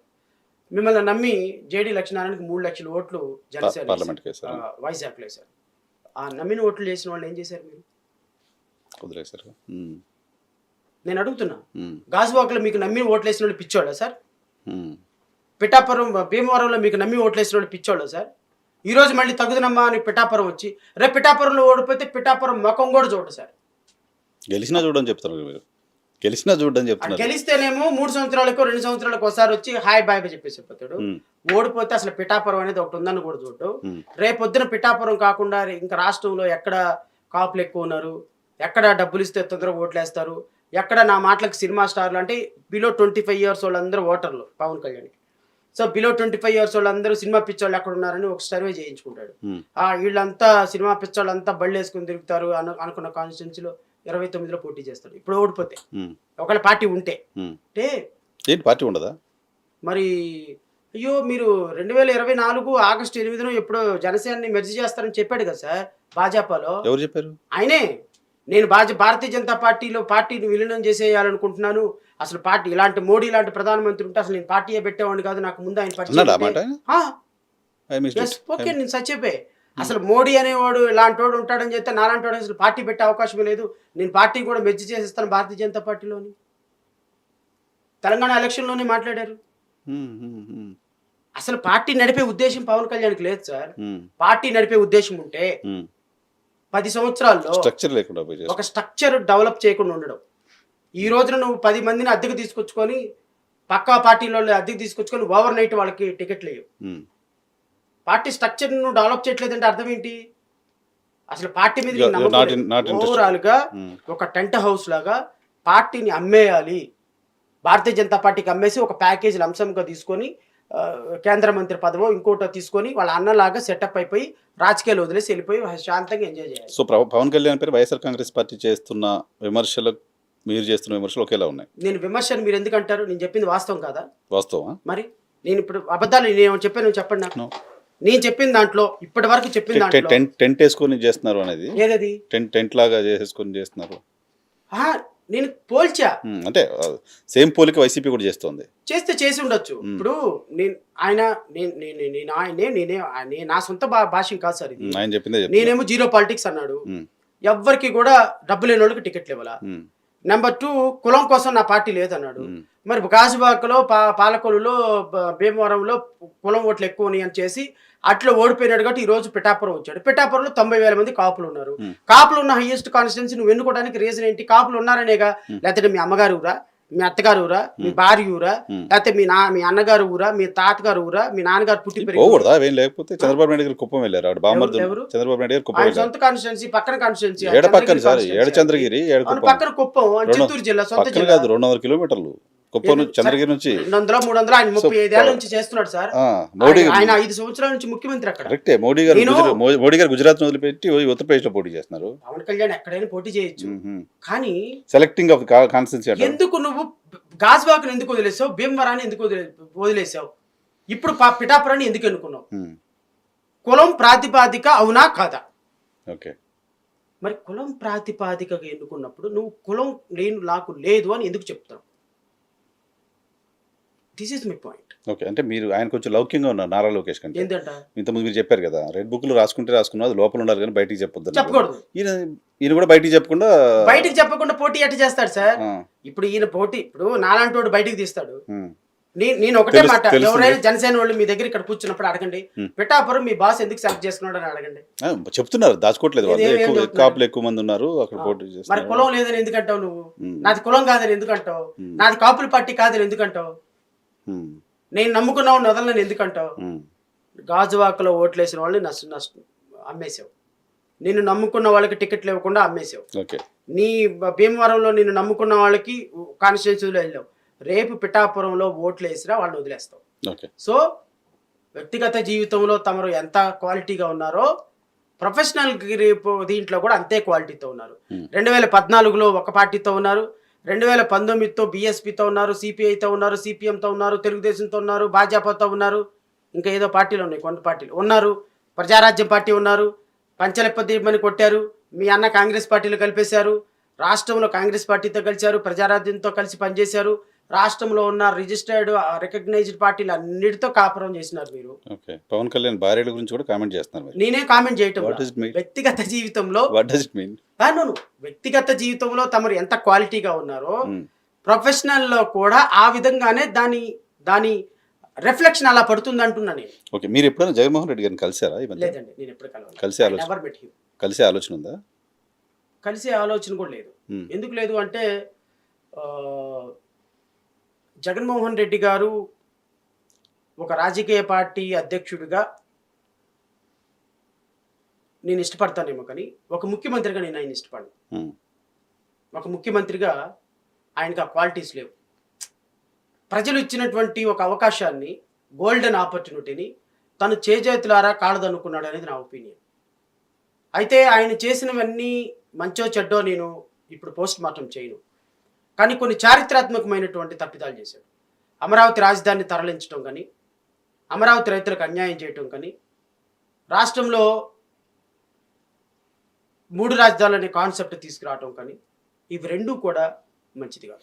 సార్, ఇప్పుడు 3 రాజధానుల కాన్సెప్ట్ లేదు, బిల్లు వెనక్కి తీసుకున్నారు. ఆబ్వియస్లీ అమరావతి రాజధాని. ఇప్పుడు మళ్ళీ అసలు రాజధాని లేదు అనే ప్రస్తావన ఎందుకు తీసుకొస్తున్నారు శ్రవణ్ గారు? ఇప్పుడు ఆంధ్రప్రదేశ్ రాజధాని అది వేరు. ఈ రోజుకి ఆంధ్రప్రదేశ్ రాజధాని అమరావతి కదా, కేంద్రం నోటిఫై చేస్తుంది కదా, కరస్పాండెన్స్ అక్కడ నుంచి జరుగుతుంది కదా, 3 రాజధానుల బిల్లు వెనక్కి తీసుకున్నారు కదా, ఇంకా అమరావతి రాజధాని లేని రాష్ట్రం ఎందుకు మాట్లాడతారు? అంటే మీరు అడిగే ప్రశ్నకి నేను ఎలా సమాధానం చెప్పాలంటే, ఒక భార్య, ఒక పాప కొత్తగా ఒక 10-20 సంవత్సరాలు, 25 సంవత్సరాలు, 23 సంవత్సరాలు వచ్చిన అమ్మాయి ఎన్నో కలలు కని ఒక అబ్బాయిని పెళ్లి చేసుకుంది. ఆ అబ్బాయి పెళ్లి చేసుకున్న తర్వాత కాపురం చేయకుండా వెళ్ళిపోయాడు. వెళ్ళి అక్కడ కూర్చున్నాడు, వెళ్ళి ఎదురుగా ఒక ఇల్లు తీసుకోనో నేను రానని వెళ్ళిపోయాడు. ఇప్పుడు ఆ అమ్మాయి పరిస్థితి ఎలా అయింది? ఆ అమ్మాయికి ఏం సమాధానం చెప్తావు? ఏమ్మా, నీకు చక్కగా భర్త ఉన్నాడు కదా, అదిగో అక్కడ ఉన్నాడు కదా, ఎదురుగానే ఉంటున్నాడు కదా, కనపడుతున్నాడు కదా, ఏంటి నీకు అంత దుబ్బుడయ్యా అని అడిగారు అనుకోరు, ఏం సమాధానం? ఇక్కడ నాకు కంప్లైంట్ ఉంది మీ పైన. ఏం చేయాలి? ఆయన సెక్రటరియట్ అక్కడే ఉంది, అసెంబ్లీ అక్కడే ఉంది, ముఖ్యమంత్రి అక్కడే ఉన్నారు, సెక్రటరియట్లో పాలన నడుస్తుంది, అసెంబ్లీ అక్కడికి వెళ్తున్నారు, ముఖ్యమంత్రి అక్కడ నివసిస్తున్నారు. ఏం చేయాలి? చంద్రబాబు నాయుడు గారు చెప్పినట్టు మొత్తం డెవలప్ చేసి కంపెనీలు కట్టి రియల్ ఎస్టేట్ వెంచర్ చేయాలి. మంచి ప్రశ్న, ఎలో మీ టు ఆన్సర్. మంచి ప్రశ్న. 2014 సంవత్సరంలో, 2015 సంవత్సరంలో 28,000 మంది రైతుల దగ్గర నుంచి 33,700 ఎకరాలు సేకరించారు ల్యాండ్ పూలింగ్ సిస్టమ్ ద్వారా. నవనగరాలు అనేటువంటి ఒక పెద్ద కాన్సెప్ట్ పెట్టి అక్కడ కొన్ని వందల హోటల్స్ కట్టాలి, ఇన్స్టిట్యూషన్స్ కట్టాలి, హబ్బులు కట్టాలి, ఇవన్నీ ఒక మాస్టర్ ప్లాన్ తయారు చేశారు. ఉమ్, 28,000 ఎకరాల రీకాన్స్ట్రక్టెడ్ ఫ్లాట్స్ అంటే డెవలప్ చేసి కమర్షియల్ ఫ్లాట్స్గా కన్వర్ట్ చేసి రైతులకు ఇవ్వాల్సిన సందర్భంలో ప్రభుత్వం మారిపోయింది. ఉమ్. వాట్ అబౌట్ మాస్టర్ ప్లాన్ ఏమైంది? ఎవరిచ్చిన మాస్టర్ ప్లాను?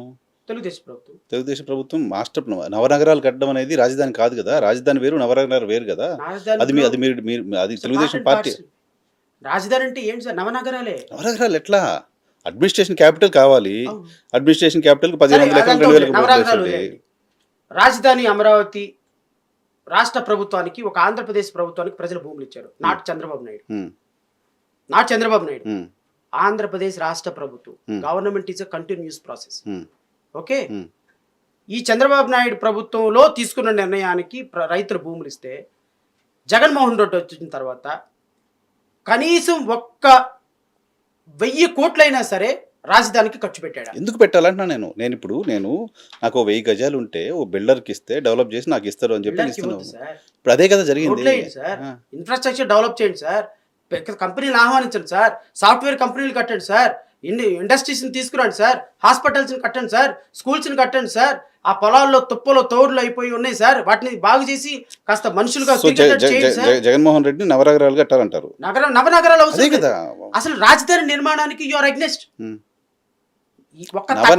నవనగరాల నిర్మాణానికి అగైన్స్ట్ 1,00,000 కోట్లు పెట్టి రాష్ట్రం నవనగరాలు కట్టే పరిస్థితులు లేదు. అది గ్రాఫిక్స్ క్రియేట్ చేశారు. రాజధాని అంటే ఏంటి? ఏం చేయాలి? అట్లీస్ట్ నవనగరాలకి యు ఆర్ అగైన్స్ట్, మీరు అనటం లేదు. రాజధాని అంటే ముళ్ళ కంపలు తోలు చేసి రోడ్డు వేయాలా, లైట్ పెట్టాలా, కనీసం ఎవరైనా సరే నివాసం ఉండటానికి ఒక అవకాశం కల్పించాలా? మీరు వెళ్ళి చూడండి, 28,000 ఎకరాలు బీడు భూములుగా మారిపోయి తుమ్మలు చెట్లు పెరిగిపోయి సమాధుల్లాగా తయారైపోయింది. అక్కడ Jaganmohan Reddy mistake what I observe is, Jaganmohan Reddy అక్కడేదో ఇన్సైడర్ ట్రేడింగ్ జరిగిందని ఇంకేదో దీనికి తీసుకెళ్లారు. కానీ దాన్ని అసలు 28,000 ఎకరాలు దేనికి ల్యాండ్ అక్కడ దానికి రాజధానికి? 28,000 ఎకరాలతో ఎక్కడ రాజధాని ఎవడు కట్టాడు? ప్రపంచంలో ఎవడన్నా కొత్తగా అంత భూమి తీసుకొని నవనగరాలు కట్టిన చరిత్ర ఉందా శ్రవణ్ గారు? నరసింహరావు గారు, ఇప్పుడు ఒక ప్రభుత్వం తీసుకుంది భూమి తప్పైతే రాజధాని కోసం అని చెప్పి మిగతా మొత్తం రియల్ ఎస్టేట్ వెంచర్ లాగా దాన్ని డెవలప్ చేయలేదు కాబట్టి రియల్ ఎస్టేట్ డెఫినెట్గా I code it as a real estate venture. Real estate venture అంటే ప్రభుత్వ భూమిగా ఉన్నప్పుడు దాన్ని రియల్ ఎస్టేట్ అని కంపేర్ చేయకూడదు. 35,000 ఎకరాలు కూడా ప్రభుత్వ భూమి. అది ప్రభుత్వ భూమిని మొత్తం మీరు టేక్ ఓవర్ చేసిన తర్వాత అది రియల్ ఎస్టేట్ వెంచర్ వేసి అమ్ముకోవటానికి ప్రజలకు అవకాశం లేదు. It is your baby. మీరు దాన్ని యూటిలైజ్ చేసుకోవటంలో ప్రభుత్వం ఫెయిల్ అయిపోయింది. ప్రభుత్వం ఫెయిల్ అయిన కారణంగానే రాజధాని నిర్మాణం జరగలే. అక్కడ రాజధాని నిర్మాణాన్ని మీరు ఏ భాష్యంలో అయినా తీసుకోండి, నేనేమో నవనగరాలంట, మీరేమో అసలు నవనగరాలే లేవు అంటారు. నవనగరాలు లేవు. అసలు కనీసం రాజధాని అనేటువంటి ఒక బోర్డు పెట్టాలి కదా, ఒక తుప్పలు కొట్టి ఒక చిన్న మట్టి రోడ్డు వేయాలి కదా, ఒక తట్ట మట్టి వేసి ఒక ఇటుకరాయి పెట్టి ఒక్క గోడ కట్టల 5 సంవత్సరాల్లో 12 లక్షల కోట్ల రూపాయల బడ్జెట్ ప్రవేశపెట్టినాం. 2014 విభజన చట్టం ప్రకారం రాజధాని నిర్మాణానికి ప్రతి రాజధాని నిర్మాణానికి ప్రతి సంవత్సరానికి 5,000 కోట్ల రూపాయలు కేంద్ర ప్రభుత్వం ఇవ్వాలి. కనీసం ఒక్క లెటర్ రాయలా, ₹1 ఇవ్వండి అయ్యా, బిల్డింగ్లు కడతాము, అమరావతి నిర్మాణం చేస్తాము, క్యాపిటల్ నిర్మాణం అని ఒక్క లెటర్ రాయలా జగన్మోహన్ రెడ్డి ప్రభుత్వం. ఈ డబ్బులన్నీ అన్యాయంగా బూడిదల పోసిన పన్నీర్ అయిపోయింది. అసలు రాజధాని అనే దానికి బోర్డు కూడా పెట్టడానికి నువ్వు అంగీకరించకుండా రాష్ట్ర ప్రజలను మోసం చేసి రాష్ట్రంలో ఉన్నటువంటి అమరావతి రైతులను మోసం చేస్తే అది వైస్ డెసిషన్. నేను ఎలా అనగలను? Assume moment. విశాఖపట్నాన్ని డెవలప్ చేసావా? అది చేయాల. రాయలసీమను డెవలప్ చేసావా? అది చేయాల. అసలు 3 రాజధానులు అనే కాన్సెప్ట్, పిచ్చి కాన్సెప్ట్ను బయటకు తీసుకొచ్చి 3 ప్రాంతాలకు అన్యాయం చేసినటువంటి వ్యక్తి విజనరీ లీడర్ అని నేను ఎలా అనగలను? How can I call him? అసలు దాన్ని కదిలించాల్సిన అవసరం ఏముంది? నేనేమంటానంటే నరసింహరావు గారు, జగన్మోహన్ రెడ్డి ఏమనుకున్నాడంటే ఇది చంద్రబాబు నాయుడు పెట్టాడు, దీన్ని డెవలప్ చేస్తే పేరంతా చంద్రబాబు నాయుడుకి వెళ్తుంది.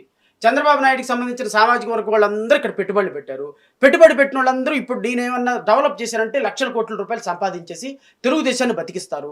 కాబట్టి దీన్ని చంపేస్తే ఈ సామాజిక వర్గం వాళ్ళు బతకరు, వీళ్ళకి ఫైనాన్షియల్ కెపాసిటీ రాదు.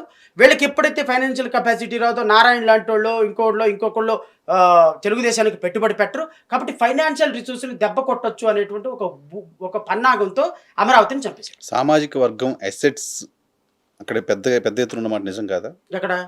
ఆ ప్రాంతంలో ఉన్నది. అందులో డౌట్ ఏముంది మీకు? అది అసలు ఇల్లీగల్ అక్కడ ఉన్న వాళ్ళంతా వాళ్ళే.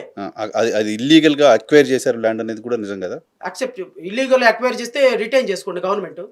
Who prevented you? Assignment land తీసుకుంటే you just go head with the legal procedure. Process ఏదో జరుగుతున్నట్టు మీరు అరెస్ట్ చేయండి, చంద్రబాబు నాయుడు అరెస్ట్ చేయండి, ఇంకొకరిని అరెస్ట్ చేయండి, ఎవడైతే ఆక్యుపై చేశాడో వాడిని అరెస్ట్ చేయండి, డెమాలిషన్ చేయండి, బిల్డింగ్లు కడితే ఆక్యుపై చేస్తే బిల్డింగ్లు కనెక్ట్ చేయండి.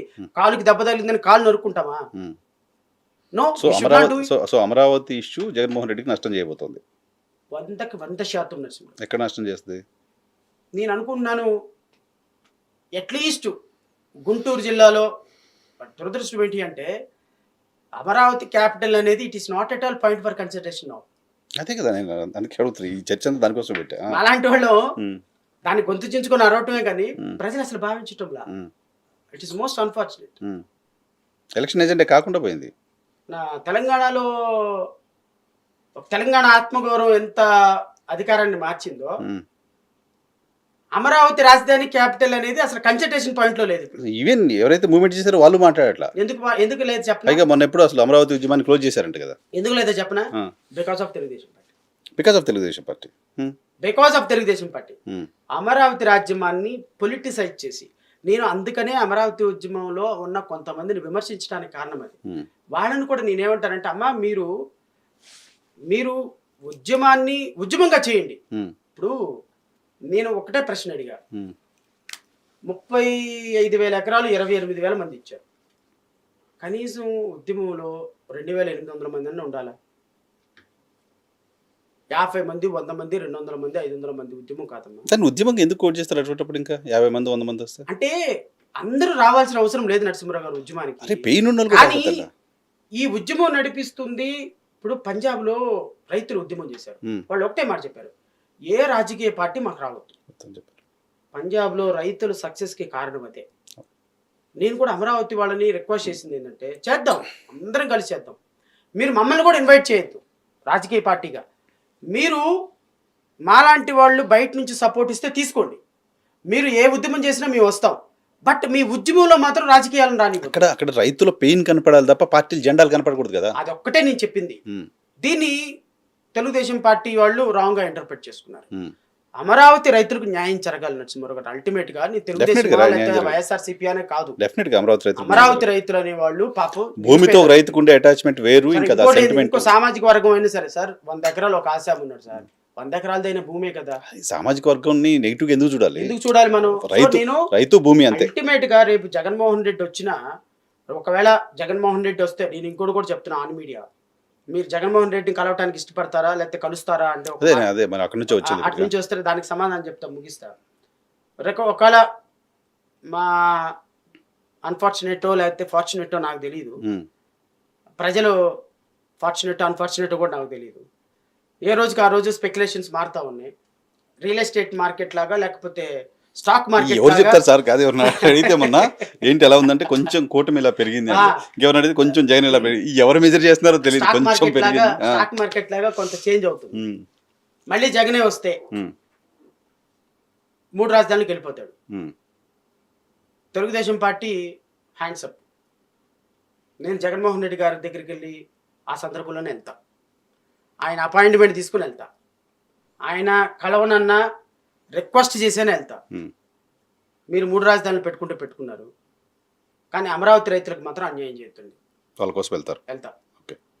హార్ట్ఫుల్గా చెప్తున్నా, అమరావతి రైతులకు అన్యాయం చేయొద్దండి.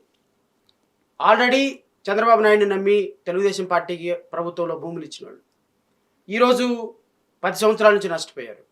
అట్లీస్ట్ మీరు 3 రాజధానులు పెట్టుకుంటే నేను ఆపలేను, తెలుగుదేశం ఆపలేదు. ఎందుకంటే ఆయనకి మెజారిటీ వచ్చి ముఖ్యమంత్రి అయిపోతే ఎవరు చేయలేదు, లీగల్ గా కూడా ఆపలేము, ప్రజల డెసిషన్ కాబట్టి. అట్లీస్ట్ ప్రజలకైనా మంచి చేయండి, అమరావతి రైతులకు న్యాయం చేయండి. జర్నలిస్ట్ గా అమరావతి రైతులకి అన్యాయం చేయొద్దు. ప్రభుత్వంగా డెఫినెట్ గా మీరు అన్యాయం చేయొద్దు. ఎందుకంటే నష్టపోయిన దానికి ప్రాపర్ నష్టపరిహారం ఇవ్వండి. మీరు అలా చేసుకోండి, మేము మాట్లాడాలి. ఇంకా అవసరమైతే కొంచెం లిబరల్ గానే వాళ్ళకి రైతులు కాబట్టి. లిబరల్ గా కాదు సార్, 10 రూపాయలు ఇవ్వాల్సిన చోట 20 రూపాయలు ఇవ్వాలి. ఎందుకంటే రైతుకే కదా ఇచ్చేది, తప్పే రైతు ఎడవకూడదు కదా. సో ఆ ఒక్క విషయంలో నేను జగన్మోహన్ రెడ్డి గారిని కలుస్తా, ఇంకొక విషయంలో కూడా కలుస్తా. బాబు, మీ హయాంలో చాలా దారుణాలు జరిగినాయి మా వ్యవస్థల మీద, మా కమ్యూనిటీస్ మీద. దయచేసి ఈ 5 సంవత్సరాల్లో, రాబోయే 5 సంవత్సరాల్లో ఈ వర్గాల మీద దాడులు జరగకుండా ఒక కమిషన్ ఏదైనా వేయండి, ఒక కమిటీ ఏదైనా వేయండి, హై లెవెల్ కమిటీ. ఈ వర్గాలను ఎలా ప్రొటెక్ట్ చేయాలో ఆ హై లెవెల్ కమిటీ వేసి దాని రికమెండేషన్ ద్వారా మాకు ఏమన్నా ప్రొటెక్షన్ ఇప్పించండి మా బిడ్డలకి. ఇవి 2 మాత్రం నా డిమాండ్లు ఉంటాయి. ముఖ్యమంత్రిగా అయితే ఆయన దగ్గరికి వెళ్ళి నేను ఇవి 2 అడగాలని అనుకుంటున్నా. చూద్దాం. ఇప్పుడు మీ క్లోజ్ చేద్దాం. 2-3 క్విక్ క్వశ్చన్స్ తీసుకుంటా. ఆంధ్రప్రదేశ్కి జగన్మోహన్ రెడ్డి మళ్ళీ ముఖ్యమంత్రి అయితే ఎక్కువ నష్టమా, ఎన్డీఏ ముఖ్యమంత్రి అయితే ఎక్కువ నష్టమా? మీరు ఒక రాజకీయ పార్టీ అధ్యక్షుడిని ప్రశ్న అంటే నేను ఎందుకు అడుగుతున్నా అంటే మీ రాజకీయ party you are very honest కనపడుతున్నారు. నేను ఈ ఎలక్షన్లో అటెంప్ట్ మాత్రమే చేస్తున్నాను, అటెన్షన్ మాత్రమే డ్రా చేస్తున్నాను అన్నారు కాబట్టి నేను ఈ క్వశ్చన్ అడుగుతున్నాను. నిజానికి అడగకూడదు పొలిటికల్ పార్టీని క్వశ్చన్. నరసింహరావు గారు, నేను ఏం ఆలోచిస్తున్నానంటే గుడ్డి కంటే మెల్ల బెటర్. గుడ్డేది మెల్లేది? గుడ్డి ఎన్డీఏ, మెల్ల జగన్. సో బీజేపీ అంత ప్రమాదమా మళ్ళీ ఆంధ్రప్రదేశ్లో వస్తే? అంటే నేను కొద్ది లాంగ్ రన్లో ఆలోచిస్తున్నాను సార్. అంటే ఈ బీజేపీ అనేది ఒక 10 తలల పాము లాంటి పార్టీ. ఒకసారి పంజా విసిరిందంటే ప్రజాస్వామ్యం చచ్చిపోద్ది. ఓకే. బీజేపీ ఎన్డీఏ ప్రభుత్వం గనక ఒక వైఎస్ఆర్ కాంగ్రెస్ పార్టీ రాకుండా ఎన్డీఏ వచ్చిందనుకోండి, కరెక్ట్గా నెల రోజుల్లో చంద్రబాబు నాయుడిని సీఎంగా దించేసేసి పార్టీ మొత్తాన్ని డిస్మాంటిల్ చేసేసేసి భారతీయ జనతా పార్టీ ప్రజాస్వామ్యం అనే దాన్ని డెమోక్రసీని మార్చేసి వాళ్ళు వచ్చేస్తారు. ఆల్రెడీ ముఖ్యమంత్రి క్యాండిడేట్ని కూడా బరిలో దించారంటగా. ఇది మీరు చాలా సీరియస్గా చూడగలుగుతారు. అంటే వాళ్ళ ఎజెండా బాగా సీరియస్గా ఇంప్లిమెంట్ చేస్తారు. అంటే నేను మిగతా రాష్ట్రాల్లో జరిగే అనర్థాలను నేను వెళ్ళి ఆపలేను, కానీ ఈ రాష్ట్రంలో ఉన్న 1,50,00,000 మంది దళిత బిడ్డలకి, 70-80 లక్షల మంది ఉన్న క్రిస్టియన్లు, ముస్లిమ్స్కి మాత్రం 2 కోట్ల మంది ఉన్నటువంటి వీళ్ళ వర్గాలకి ఏదైనా అన్యాయం జరిగితే ప్రశ్నించే వ్యక్తిగా వాళ్ళకి అన్యాయం చేస్తుంది బీజేపీ అనేటువంటి నాది ఒక భయం. ఎందుకంటే నేను లాయర్గా యాక్టివ్గా ఉన్నా. నా దగ్గరికి చాలామంది కేసుల కోసం వస్తుంటారు. నా దగ్గరికి ఒక వ్యక్తి వచ్చాడు, అన్నా నేను ఎస్సీ జర్నలిస్ట్, అతను కూడా జర్నలిస్టు, కానీ పాపం ఒక ఉద్యోగంలో జాయిన్ అయ్యాడు, గవర్నమెంట్ ఉద్యోగం వచ్చింది. అన్నా నేను ఎస్సీ, చర్చికి వెళ్తాను, క్రిస్టియన్ బై బాన్. అయితే నేను చర్చికి వెళ్తున్నానని చూసి ఈ ఆర్ఎస్ఎస్కి సంబంధించినటువంటి వాళ్ళు ఫోటో తీసి మా ఎంప్లాయర్కి పంపించేశారు. ఆ ఎంప్లాయరు నా మీద ఎంక్వైరీ చేసి నేను క్రిస్టియన్ అని సర్టిఫికేట్ ఇస్తుంటే నేను రిజర్వేషన్ తెచ్చుకుని ఉద్యోగం పోయింది. ఈ ప్రొసీడింగ్స్ని మీరు నాకు ఛాలెంజ్ చేసి పెట్టండి అని వచ్చాను నా దగ్గరికి. నేను చూస్తే ఎంఆర్ఓ అదే రాశాడు, సర్టిఫికెట్స్ ఇవన్నీ. ఈ ఆర్ఎస్ఎస్కి సంబంధించినటువంటి మండల కమిటీ, గ్రామ కమిటీ, జిల్లా కమిటీలు ఆంధ్రప్రదేశ్ రాష్ట్రంలో చాలా యాక్టివ్గా పనిచేస్తుంది. ఇప్పుడు యాజ్ ఆన్ టుడే ఒక హిందూ మాల మాదిగ్గా ఉన్నటువంటి ఒక ఎస్సీ, నార్మల్గా ఇక్కడ డచ్ వాళ్ళు ఆంధ్రప్రదేశ్లో కొన్ని ఉన్న కారణంగా చర్చిల సంస్కృతి ఎక్కువ. ఇప్పుడు నేనున్నాను ఎస్సీ, కానీ మా చిన్నతనం నుంచి మేము చర్చికే వెళ్తాం. అంటే దేవుణ్ణి నమ్ముతాం, కన్వర్ట్ అవ్వాల. క్రిస్టియన్ చాలా మంది కన్వర్ట్ అయిపోయారు. ఎవరైతే చర్చిలకు వెళ్తారో వీళ్ళందరి ఎంప్లాయీస్, వీళ్ళందరూ ఓసీ కమ్యూనిటీస్లో ఉన్నటువంటి వాళ్ళు, చర్చిలు నడిపేవాళ్ళు, ఎస్సీ కమ్యూనిటీలో ఉండే చర్చి వెళ్ళే వాళ్ళందరి మీద అప్లికేషన్లు పెట్టడం ఒక ప్రాసెస్ యుద్ధంలాగా జరుగుతుంది. ఈ యుద్ధంలాగా జరగటం వల్ల రాష్ట్రంలో పానిక్ అయిపోతున్నారు. అసలు చర్చికి వెళ్ళాలి అంటే బైబిల్ దాచిపెట్టుకొని పక్కన పెట్టుకొని బల్లెలు పెట్టుకొని బైబిల్కి వెళ్ళాల్సిన పరిస్థితి. సండే మదర్ ప్రామిస్ గా చెప్తున్నాను ఈ మాట, నేను అబద్ధం చెప్పటంలో. చర్చికి వెళ్ళాలి అంటే ఎవరైనా ఎంప్లాయీ బైబిల్ దాచిపెట్టుకొని ఎవడైనా ఫోటో తీస్తాడో అని భయపడి వెళ్లాల్సి వస్తుంది. ఇది ఎందుకు వస్తుంది అంటే ఆర్ఎస్ఎస్ భావజాలం. బికాస్ లీగల్ గా దే ఆర్ వెరీ స్ట్రాంగ్. మీరు హైకోర్టులోకి వెళ్ళి చూడండి, ఎక్కడ చర్చి మన ఇళ్లలో కనుక ప్రేయర్ చేసుకుంటుంటే డిస్టర్బెన్స్ అని పక్కన వాళ్ళు హైకోర్టులో రిట్టేస్తున్నారు, అది పడగొట్టేస్తారు. అట్లా కొన్ని నాకు తెలిసి నేను ఒక 100 కేసులు హ్యాండిల్ చేస్తున్నాను. చర్చిలు పడగొట్టు. అటు చర్చిలు అంటే మందిరాలు ఇక్కడ జరగకూడదు లీగల్ గానే, మళ్ళీ వాళ్ళు ఇల్లీగల్ గా కాదు, లా పర్మిట్ చేస్తుంది. ఎందుకంటే చర్చి నడవాలి అంటే district collector permission compulsory. Religious institutions ఏదికైనా డిస్ట్రిక్ట్ కలెక్టర్ పర్మిషన్ ఇవ్వాలి. డిస్ట్రిక్ట్ కలెక్టర్ పర్మిషన్ ఇవ్వాలంటే 100 ప్రొసీజర్లు ఉన్నాయి. ఈ 100 ప్రొసీజర్లు చర్చెస్ వాళ్ళు ఫిల్ చేయలేరు. సొంత ల్యాండ్ ఉండాలి, నో అబ్జెక్షన్ ఉండాలి, ఇళ్ల పక్కన వాళ్ళందరూ నో అబ్జెక్షన్ ఉండాలి. దానికి పన్ను కడతా ఉండాలి, రెగ్యులరైజేషన్ అవ్వాలి, చాలా ప్రొసీజర్ ఉంది. ఈ ప్రొసీజర్ అంతా కంప్లీట్ కాకుండా ఏం చేస్తారు, హోసన్న మందిరాన్ని పెట్టుకుంటారు, ఇంట్లో పాటలు పాడుకుంటూ ఉంటారు, ఓ 10 మందిని పిలిచి ప్రేయర్ చేసుకుంటూ ఉంటారు. ఈ పక్కన వాళ్ళు వెళ్ళి దీనికి ఆర్ఎస్ఎస్ వాళ్ళు వెళ్ళి దీనికి కంప్లైంట్ పెట్టడం, హైకోర్టు నుంచి రిట్ తీసుకురావడం, దాన్ని డెమాలిష్ చేయడం, దాన్ని రిమూవ్ చేయించడం అధికారుల చేత. ఇట్ ఈస్ లాలీ పర్మిసిబుల్. సో ఎన్డీఏ వస్తే ఈ ప్రమాదం ఎక్కువ ఉందా? ఇది భారతీయ జనతా పార్టీ చాలా సీరియస్గా విశ్వ హిందూ పరిషత్ ద్వారా చేయిస్తుంది ఎవ్రీ గ్రామంలో, ఎవ్రీ విలేజ్లో. ఇది రేపొద్దున బాగా పెరిగిపోతే, విపరీతంగా ప్రజల్లోకి స్ప్రెడ్ అయిపోతే, రేపొద్దున ఈ కమ్యూనిటీస్ యొక్క ఇంట్రెస్ట్ని ఎవరు ప్రొటెక్ట్ చేస్తారు? తెలుగుదేశం చంద్రబాబు నాయుడు చేస్తాడా? పవన్ కళ్యాణ్ చేస్తాడా? నాకేం సంబంధం అయ్యా, భారతీయ జనతా పార్టీ నాకు అపాయింట్మెంట్ కూడా ఇవ్వటం లేదు అని చెప్పిన పవన్ కళ్యాణ్ ఈ 2 కోట్ల మంది ప్రజల వర్గాల యొక్క ప్రజల భవితవ్యాన్ని ఏం చేస్తాడు? నేను ఒక చర్చల ప్రాస్పెక్టివ్లోనే మాట్లాడతలేదు నరసింహరావు గారు. ప్రజాస్వామ్యాన్ని కూనీ చేయటం విషయంలో కానీ, లేకపోతే చర్చలకి మత సామరస్యాన్ని ఇచ్చే విషయంలో కానీ, లేకపోతే పొద్దున ఇంకోటి కూడా ప్రమాదం ఉంది. స్టీల్ ప్లాంట్ లాంటి దాన్ని కేవలం ఎలక్షన్ వరకే ఆపారు. రేపొద్దున ఎలక్షన్ అయిపోయి ఎన్డీఏ ప్రభుత్వంలోకి వచ్చేస్తే 5 నిమిషాలు అయిపోతుంది. 5 నిమిషాలు అయిపోతే రేపొద్దున చంద్రబాబు నాయుడు పవన్ కళ్యాణ్ ఆపగలరా? అపాయింట్మెంట్ ఇస్తారా? రాష్ట్రంలో ఈ విధమైనటువంటి ప్రెస్టేజ్ ఇన్స్టిట్యూషన్స్ ఆపగలరా? అంటే రాష్ట్రంలో నువ్వు డెవలప్మెంట్ చేయకపోగా రాష్ట్రంలో ఉన్న ఇన్స్టిట్యూషన్స్ తీసుకెళ్ళి అంబానీకి అమ్మేసేసి ఇక్కడ ఉన్నటువంటి ఎస్సీ ఎస్టీ క్రిస్టియన్ ముస్లిమ్స్ యొక్క భవితవ్యాన్ని తొంగలో తొక్కేసి రాష్ట్రంలో డెవలప్మెంట్ చేయకుండా for what purpose you are inviting BJP into our Andhra politics? ఈ పాలిటిక్స్ జరిగే కంటే జగన్మోహన్ రెడ్డి లాంటి డిస్ట్రక్షన్ చేసేటువంటి వ్యక్తిని ఇంకొంతకాలం భరించవచ్చు. So if not BJP with TDP acceptable. అప్పుడు బాబు గారు జగన్ గారి కంటే better, far better. Because Chandrababu Naidu దగ్గర ఇప్పుడు భారతీయ జనతా పార్టీతో కూడిన చంద్రబాబు నాయుడు దగ్గర ఆప్షన్ లేదు, పవర్ లేదు. బికాస్ వీకే పేరు బాగా. ఖచ్చితంగా నేను నారా చంద్రబాబు నాయుడు గారి విషయంలో, నారా లోకేష్ విషయంలో నేను ఆయన్ని విమర్శిస్తాను, కానీ నారా చంద్రబాబు నాయుడు విషయంలో పర్సనల్గా అడ్మినిస్ట్రేటర్ అనే విషయంలో మాత్రం నాకు ఆయన చాలా ఇన్స్పిరేషన్. కష్టపడతాడు. కొన్ని తప్పులు ఉన్నాయి, కొన్ని తప్పులు ఉన్నంత మాత్రాన నాలో తప్పులు లేవా? అన్నీ ఉంటాయి, అన్నీ కరెక్ట్ ఉంటాయి. కానీ చంద్రబాబు నాయుడు విషయంలో కొంత అడ్మినిస్ట్రేటర్గా రాష్ట్రం పట్ల కొంత కమిట్మెంట్ ఉంది. హైదరాబాద్ లాంటి సిటీస్ని, విజయవాడ లాంటి సిటీస్ చేస్తున్నారు. కానీ ఈ పక్కన ఉన్న క్వార్టరీ ఉందే, వీళ్ళు చేయనిరు. ఇప్పుడు నాయకుడు అనేవాడు సెల్ఫ్ రెస్పెక్ట్తో ఉండాలి. నరసింహరావు నేను ఒక మాట చెప్పి ముగిస్తాను. నారాయణ ఎక్కడున్నాడు 5 సంవత్సరాలు? కట్టా శ్రీనివాసరావు ఎక్కడున్నాడు? పత్తిపాటి పుల్లారావు ఎక్కడున్నాడు?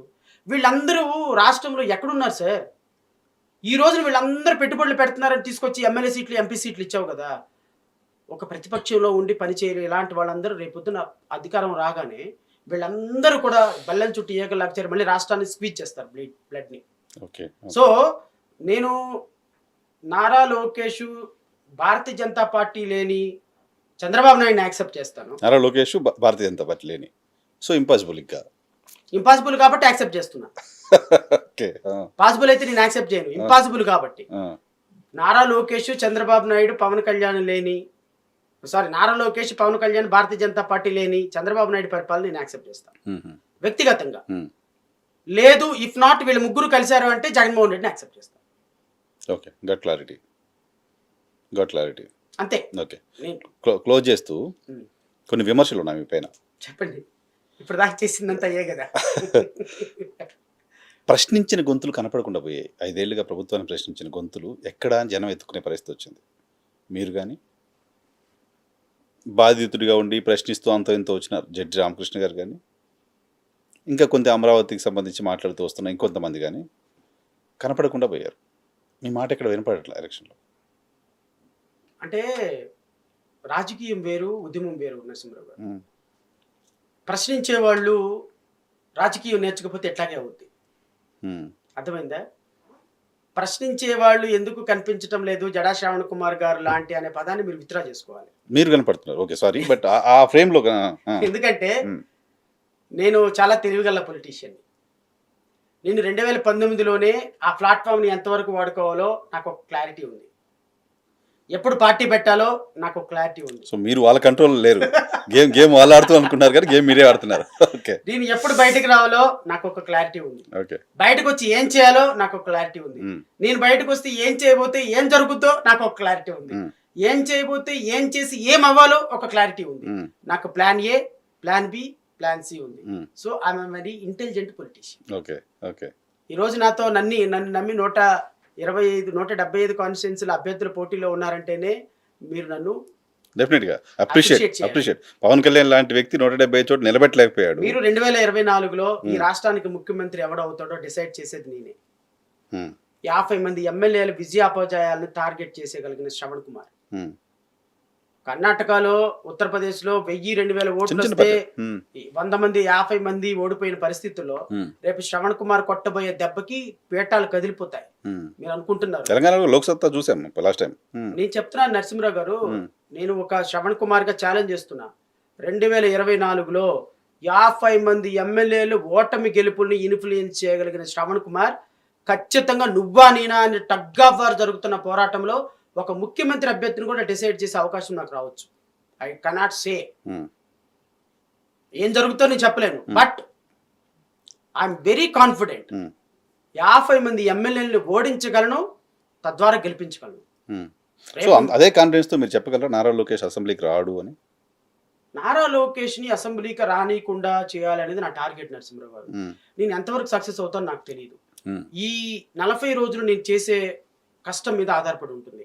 నేను ఇక్కడేదో కూర్చొని ఓ ఆంబూమ్ బుష్ అనేటువంటి వ్యక్తిని కాదు. ప్రాక్టికల్ నిరంతరం ప్రజల్లో ఉండాలి. నేను ఈ 40 రోజులు ప్రజల దగ్గర కనెక్ట్ అయ్యి, ప్రజలతో మమేకం అయ్యి, వాళ్ళకి వాస్తవాలు చెప్పి, అమ్మా ఇది ఒక ఆల్టర్నేటివ్ కోసం వచ్చాను, ఈ దుర్మార్గులు ఓటేద్దని చెబితే ప్రజలు నన్ను ఎంతవరకు నమ్ముతారో చూసి, కానీ నా టార్గెట్ మాత్రం, నా టార్గెట్ ఇది, నేను ఎంతవరకు రీచ్ అవుతాననేది ప్రజల మీద ఆధారపడి, ప్రజలు ఆశీర్వదించే దాని మీద.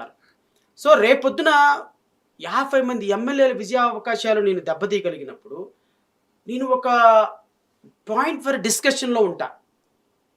ఈ పాయింట్ ఫర్ డిస్కషన్లో ఉన్నదాన్ని మెల్లగా డెవలప్ చేసుకోవాలనేది నా కోరిక. అప్పుడే ఆబ్వియస్లీ ఆ రెండు కూటములు కన్సిడర్ చేయాల్సిందే, మీ వైపు చూడాల్సిందే, ఆ రెండు పార్టీల్లో ఉన్న నాయకత్వం కూడా మీ వైపు చూడాల్సిందే అనే ఒక ఆల్టర్నేటివ్, ఒక థాట్ ప్రాసెస్ కనపడుతుంది కదా నాకుంది. నేను 5 years ముందు ఇదే ఆలోచించుకున్నా.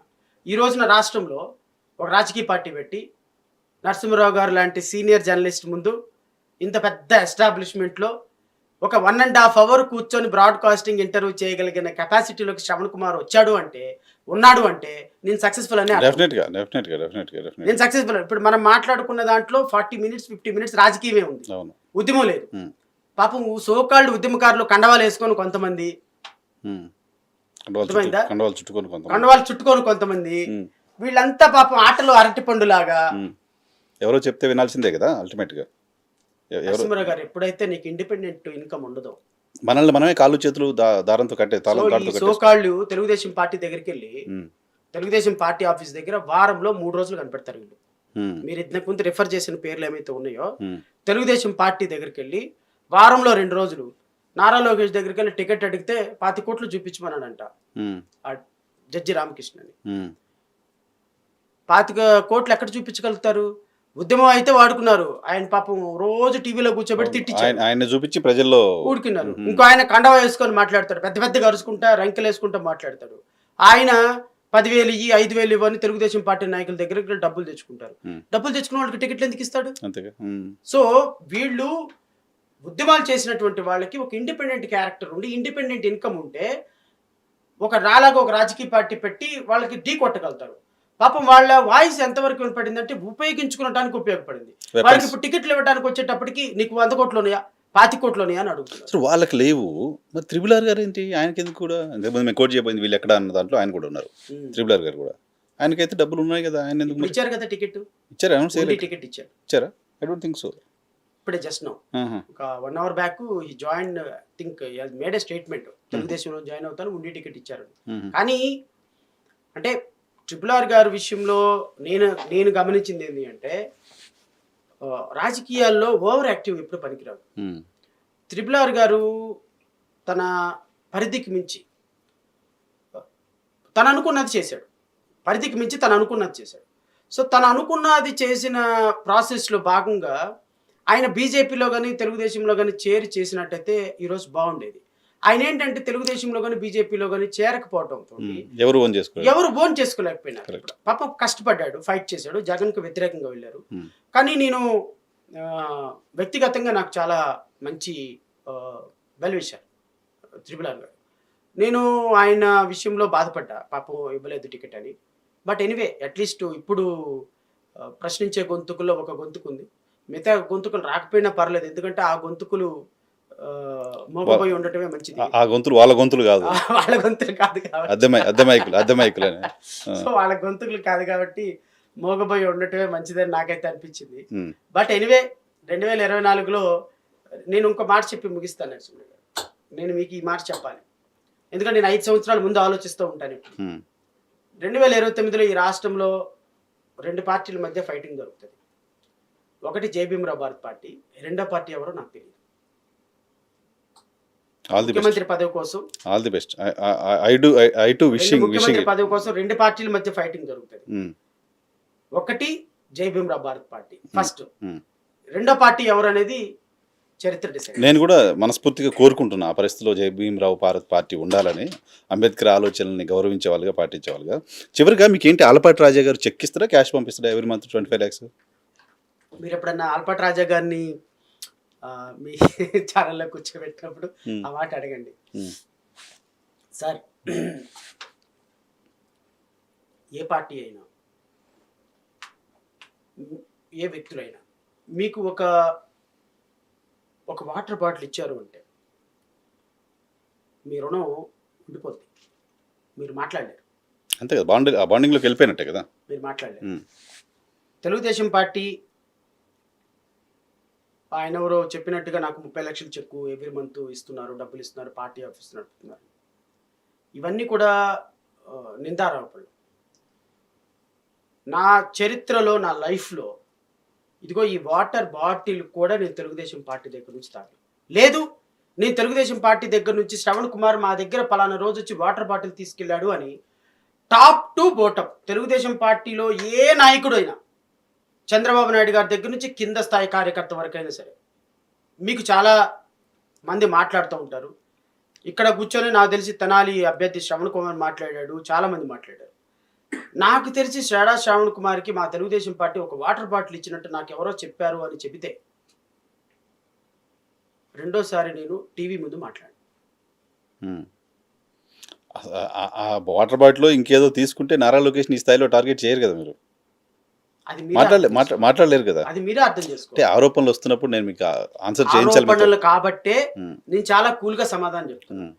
అసలు ఆరోపణలు కాదు, నా దగ్గర నిజంగానే అలాంటి ఎలిగేషన్ ఉంటే దాన్ని స్కిప్ చేసి ఆన్సర్ చెప్పేవాడు కదా. నేను అది చెప్పలేను కాబట్టి ఒక న్యాయమూర్తిగా ఉండి, ఒక కొలిగ్గా ఉండి, కనీసం ఇంగిత జ్ఞానం లేకుండా ఒక వ్యక్తికి కష్టాల్లో ఉన్నప్పుడు ఆ వ్యక్తి మా అన్నయ్యని, మా ఇంట్లో వాళ్ళని టార్గెట్ చేసి కొడుతున్నారు అన్నప్పుడు, కరోనాల టైంలో రూపాయి పోగేసి నరసింహరావు గారు నేను ఆ వ్యక్తి ఒక సాటి న్యాయమూర్తి దళిత బిడ్డ అని నేను వెళ్ళి ఆ ఊరెళ్ళి తిరుపతి వెళ్ళి అరెస్ట్ చేస్తే 10 లక్షల రూపాయలు ఖర్చు పెట్టి వాళ్ళ కుటుంబానికి భరోసా ఇచ్చి పెద్దిరెడ్డి రామచంద్ర దగ్గరికి వెళ్ళి తొడగొట్టి, ఈసారి రామకృష్ణ జోలు వస్తే తాట తీస్తామని చెప్పి పెద్దిరెడ్డి రామచంద్రరావు ఛాలెంజ్ చేసి వచ్చి ఈరోజు భరోసాగా నిలబడితే కృతజ్ఞత లేకుండా, కనీసం మానవత్వం లేకుండా, కనీసం ఒక సాటి జడ్జి నేను మాట్లాడుతున్నది పచ్చి అబద్ధాలు, నేను మాట్లాడుతున్నది వాస్తవ దూరం,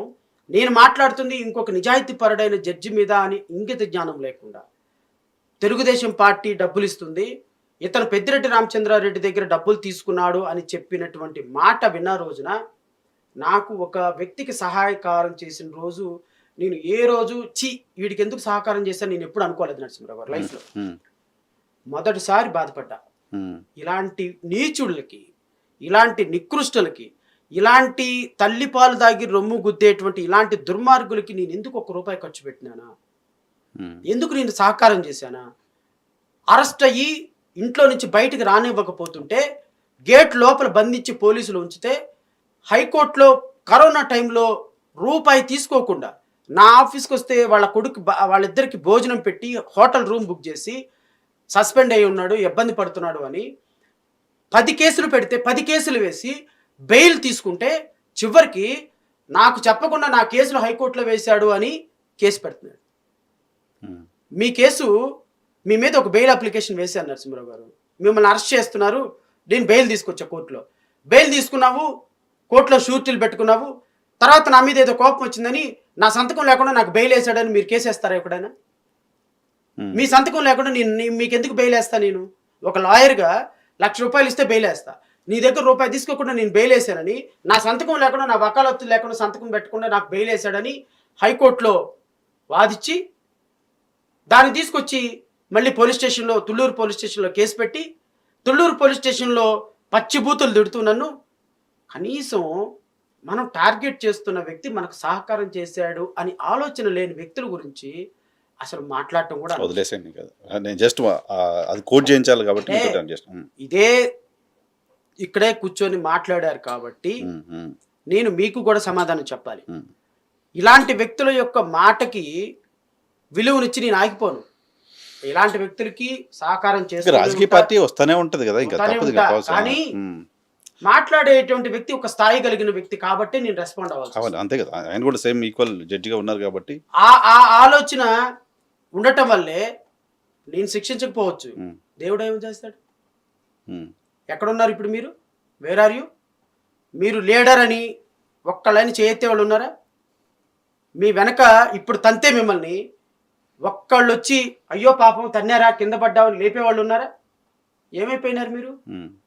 శ్రావణ్ కుమార్ మీద చెయ్యి వేస్తే 1,00,000 చేతులు లభిస్తాయి ఈ రోజున. బికాస్ నా మనస్తత్వం, నా మాట, నా నిజాయితీ నన్ను లీడర్గా నిలబెట్టింది. అది కావాలి జాతికి. అంతేగాని టీవీలో మాట్లాడేసి ఇష్టం వచ్చినట్టు 4 మాటలు మాట్లాడేసి ఎవడో ఒకరి దగ్గరికి వెళ్ళి ఎమ్మెల్యే టికెట్ ఇవ్వండి, ఎంపీ టికెట్ ఇవ్వండి తెచ్చుకొని అంబేద్కర్ జాన్ని తాకట్టు పెట్టడం కాదు. మెళ్ళలో కండవాలు వేసుకొని తలగొట్టలు కట్టుకొని అద్భుతంగా ఓ ఆ అని మాట్లాడేసి ఈ రోజు వెళ్ళి తెలుగుదేశం పార్టీ దగ్గరికి వెళ్ళి నారా లోకేష్ నువ్వు అసలు ఇంద్రుడివి, నువ్వు చంద్రుడివి, చంద్రబాబు నాయుడు అసలు నువ్వు అపర భాగీరథుడు అని ఆ పార్టీ దగ్గర టికెట్లు తెచ్చుకొని జై భీమ్ చెప్పారు అంటే మీరు ఆ పదం అపవిత్రం అయిపోతుంది. నేను ఒకే మాట చెప్తున్నాను నరసింహరావు గారు, చివరిగా జై భీమ్ అని నినాదం చెప్పిన నోటితో జై చంద్రబాబు నాయుడు అన్న, జై నారా లోకేష్ అన్న, జై రంగా గారు అన్న, జై జగన్మోహన్ రెడ్డి అన్న, జై లేకపోతే రాహుల్ గాంధీ అన్న చెప్పు తీసుకొని కొట్టాలి వాడిని. Because Jai Bhim is a separate identity. ఒక రాజ్యాధికారం కోరుకునే వాళ్ళకి మాత్రమే ఆ పదం చెప్పేది ఉంది. ఆడొకడున్నాడు 10th క్లాస్ చదువుకున్నాడు, జై చంద్రబాబు, జై భీమ్, జై చంద్రబాబు, జై నారా లోకేష్, జై పవన్ కళ్యాణ్, జై నాగబాబు, జై రంగా, జై చిరంజీవి అంటుంటాడు మాసేన్ రాజేష్. రొమ్ములు ఇరుచుకొని మీసాలు తిప్పుకొని ఎక్కడున్నారు ఇప్పుడు మీరు? గొంతు కోసి ఫ్రిడ్జ్లో పెట్టారు. వాళ్ళ కోసం మాట్లాడడానికి గొంతు లేకుండా పోయింది. లేదు, ఇప్పుడు ఇంక లేదు, వాళ్ళ గొంతులు రావట్లేదు. మీ చాప్టర్ క్లోజ్. తెలుగుదేశం పార్టీలో చేరి 1,50,00,000 మంది దళిత బిడ్డల్ని కాపలాగా 1,50,00,000 మంది దళిత బిడ్డల ఆత్మగౌరవాన్ని జై భీమ్ నినాదం అని మాట్లాడుతూ చంద్రబాబు నాయుడు కాళ్ళ దగ్గర మీరు తాకట్టు పెట్టాలని చూసినటువంటి మీలాంటి వాళ్ళకి డాక్టర్ బాబాసాహెబ్ అంబేద్కర్ శిక్ష వేయకుండా వదలడం. ఏం చేశాడు ఈరోజు చంద్రబాబు నాయుడు? గొంతు కోసి మళ్ళీ శవం మళ్ళీ తల్లిదండ్రులకు ఇచ్చేస్తే ఎక్కడ వాళ్ళు ఇతన్ని పునీతుని చేసి చేస్తారని ఫ్రిడ్జ్లో పెట్టేశారు. రాజకీయ జీవితం క్లోజ్. మీకు రాజకీయం అనేది క్లోజ్. ఇంకా మీరు జాతిని అమ్మాలని చూశాడు, మిమ్మల్ని అమ్మేశారు. ఈ రోజున మీరు బాబాసాహెబ్ అంబేద్కర్ని తీసుకొని వెళ్ళిపోయి రంగా గారు జై బాబాసాహెబ్ అంబేద్కర్ ఇద్దరు ఒకటేనంట. వీళ్ళిద్దరు అంటే జాతి కోసం సేవ చేసే నాయకులంట. అంబేద్కర్ గారు, రంగా గారు ఇద్దరు ఒకటే. అసలు అంబేద్కర్కి రంగాకి కంపారిజన్ ఎక్కడ? మాసేన్ రాజేష్ పోలుస్తాడు. ఇప్పుడు ఇక్కడేమో రంగా విగ్రహం ఉంటుంది, రంగా బొమ్మ ఉంటుంది, ఇక్కడేమో అంబేద్కర్ బొమ్మ ఉంటుంది. ఎన్జి రంగా గారు జాతికి సేవ చేసిన వ్యక్తి, వారంటే నాకు చాలా గౌరవం. నేను వంగవీటి రంగా గారు, నేను వారి విషయంలో నేను తప్పు పట్టను.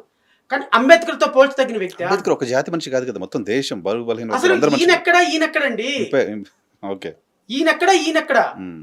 అంబేద్కర్ రచనలన్నీ అవుట్డేటెడ్ అయిపోయినాయండి. ఆయన అన్ని పిచ్చి థాట్స్ ఇప్పుడు పనికిరావు. ఇప్పుడు అంబేద్కర్ థాట్స్ ఇప్పుడు ఈ కాలానికి పనికిరావు అని చెప్పాడు. మరి ఎందుకు జై భీమ్ అప్పుడు? రాష్ట్ర వ్యాప్తంగా ఈ ముఖాన్ని ప్రతి ఒక్కళ్ళు పచ్చిబూతులు తిట్టినోళ్ళు మళ్ళీ మాట మార్చేసి అబ్బాయి అట్టాను లేదు ఇట్టాను లేదు అంటే చంద్రబాబు నాయుడు ముప్పు కోసం నేను ఒక మాట చెప్తాను నచ్చిన జగన్మోహన్ రెడ్డిని మోసి జగన్ అన్న అని బట్టలు దించుకొని జగన్మోహన్ రెడ్డిని చీఫ్ మినిస్టర్ చేశారు. జగన్మోహన్ రెడ్డి దగ్గర ఒక పదవి అడిగారు. అప్పటికే మనోడి మీద చాలా కేసులు ఉన్నాయి, మనోడి మీద రౌడీ షీట్ ఉంది. జగన్మోహన్ రెడ్డి ఇనిషియల్గా చాలా డిసిప్లిన్గా ఉన్నాడు. పదవి ఇవ్వాలి అంటే ఎస్సీ కార్పొరేషన్ చైర్మన్ చాలా ప్రాపర్గా ఉన్న వాళ్ళకి ఇవ్వాలి. ఈ క్యాండిడేట్ చూస్తేనో 10th క్లాస్ రౌడీ బ్యాక్గ్రౌండ్, నీకు ఎస్సీ కార్పొరేషన్ చైర్మన్ ఎట్లా ఇస్తారు? మనోడు పాప సంవత్సరం పాటు సీరియస్గా తిరిగాడు. ఎప్పుడైతే పదవి ఇవ్వమన్నారో అప్పుడు బయటకు వచ్చాడు. బయటకు వచ్చేసేసి పవన్ కళ్యాణ్ని పచ్చిబూతులు తిట్టడం మొదలుపెట్టాడు. కొన్నాళ్ళ తర్వాత పవన్ కళ్యాణ్ దగ్గరికి వెళ్ళాలనుకున్నాడు. జనసేన వాళ్ళు ఏం చేశారు, ఈయన్ని వ్యవహారం చూసి మాకు వద్దులని అయినా అన్నారు. ఇటు చేసి మళ్ళీ బీఎస్పీ దగ్గరికి వెళ్ళారు, వాళ్ళు రానివ్వలేదు. ఇంకొక పార్టీ దగ్గరికి వెళ్ళారు, వాళ్ళు రానిలేదు. చివరికి దిక్కు లేక చంద్రబాబు నాయుడు దగ్గర చేరి చంద్రబాబు నాయుడిని అప్ర భాగీరథుడని ఎత్తేశారు.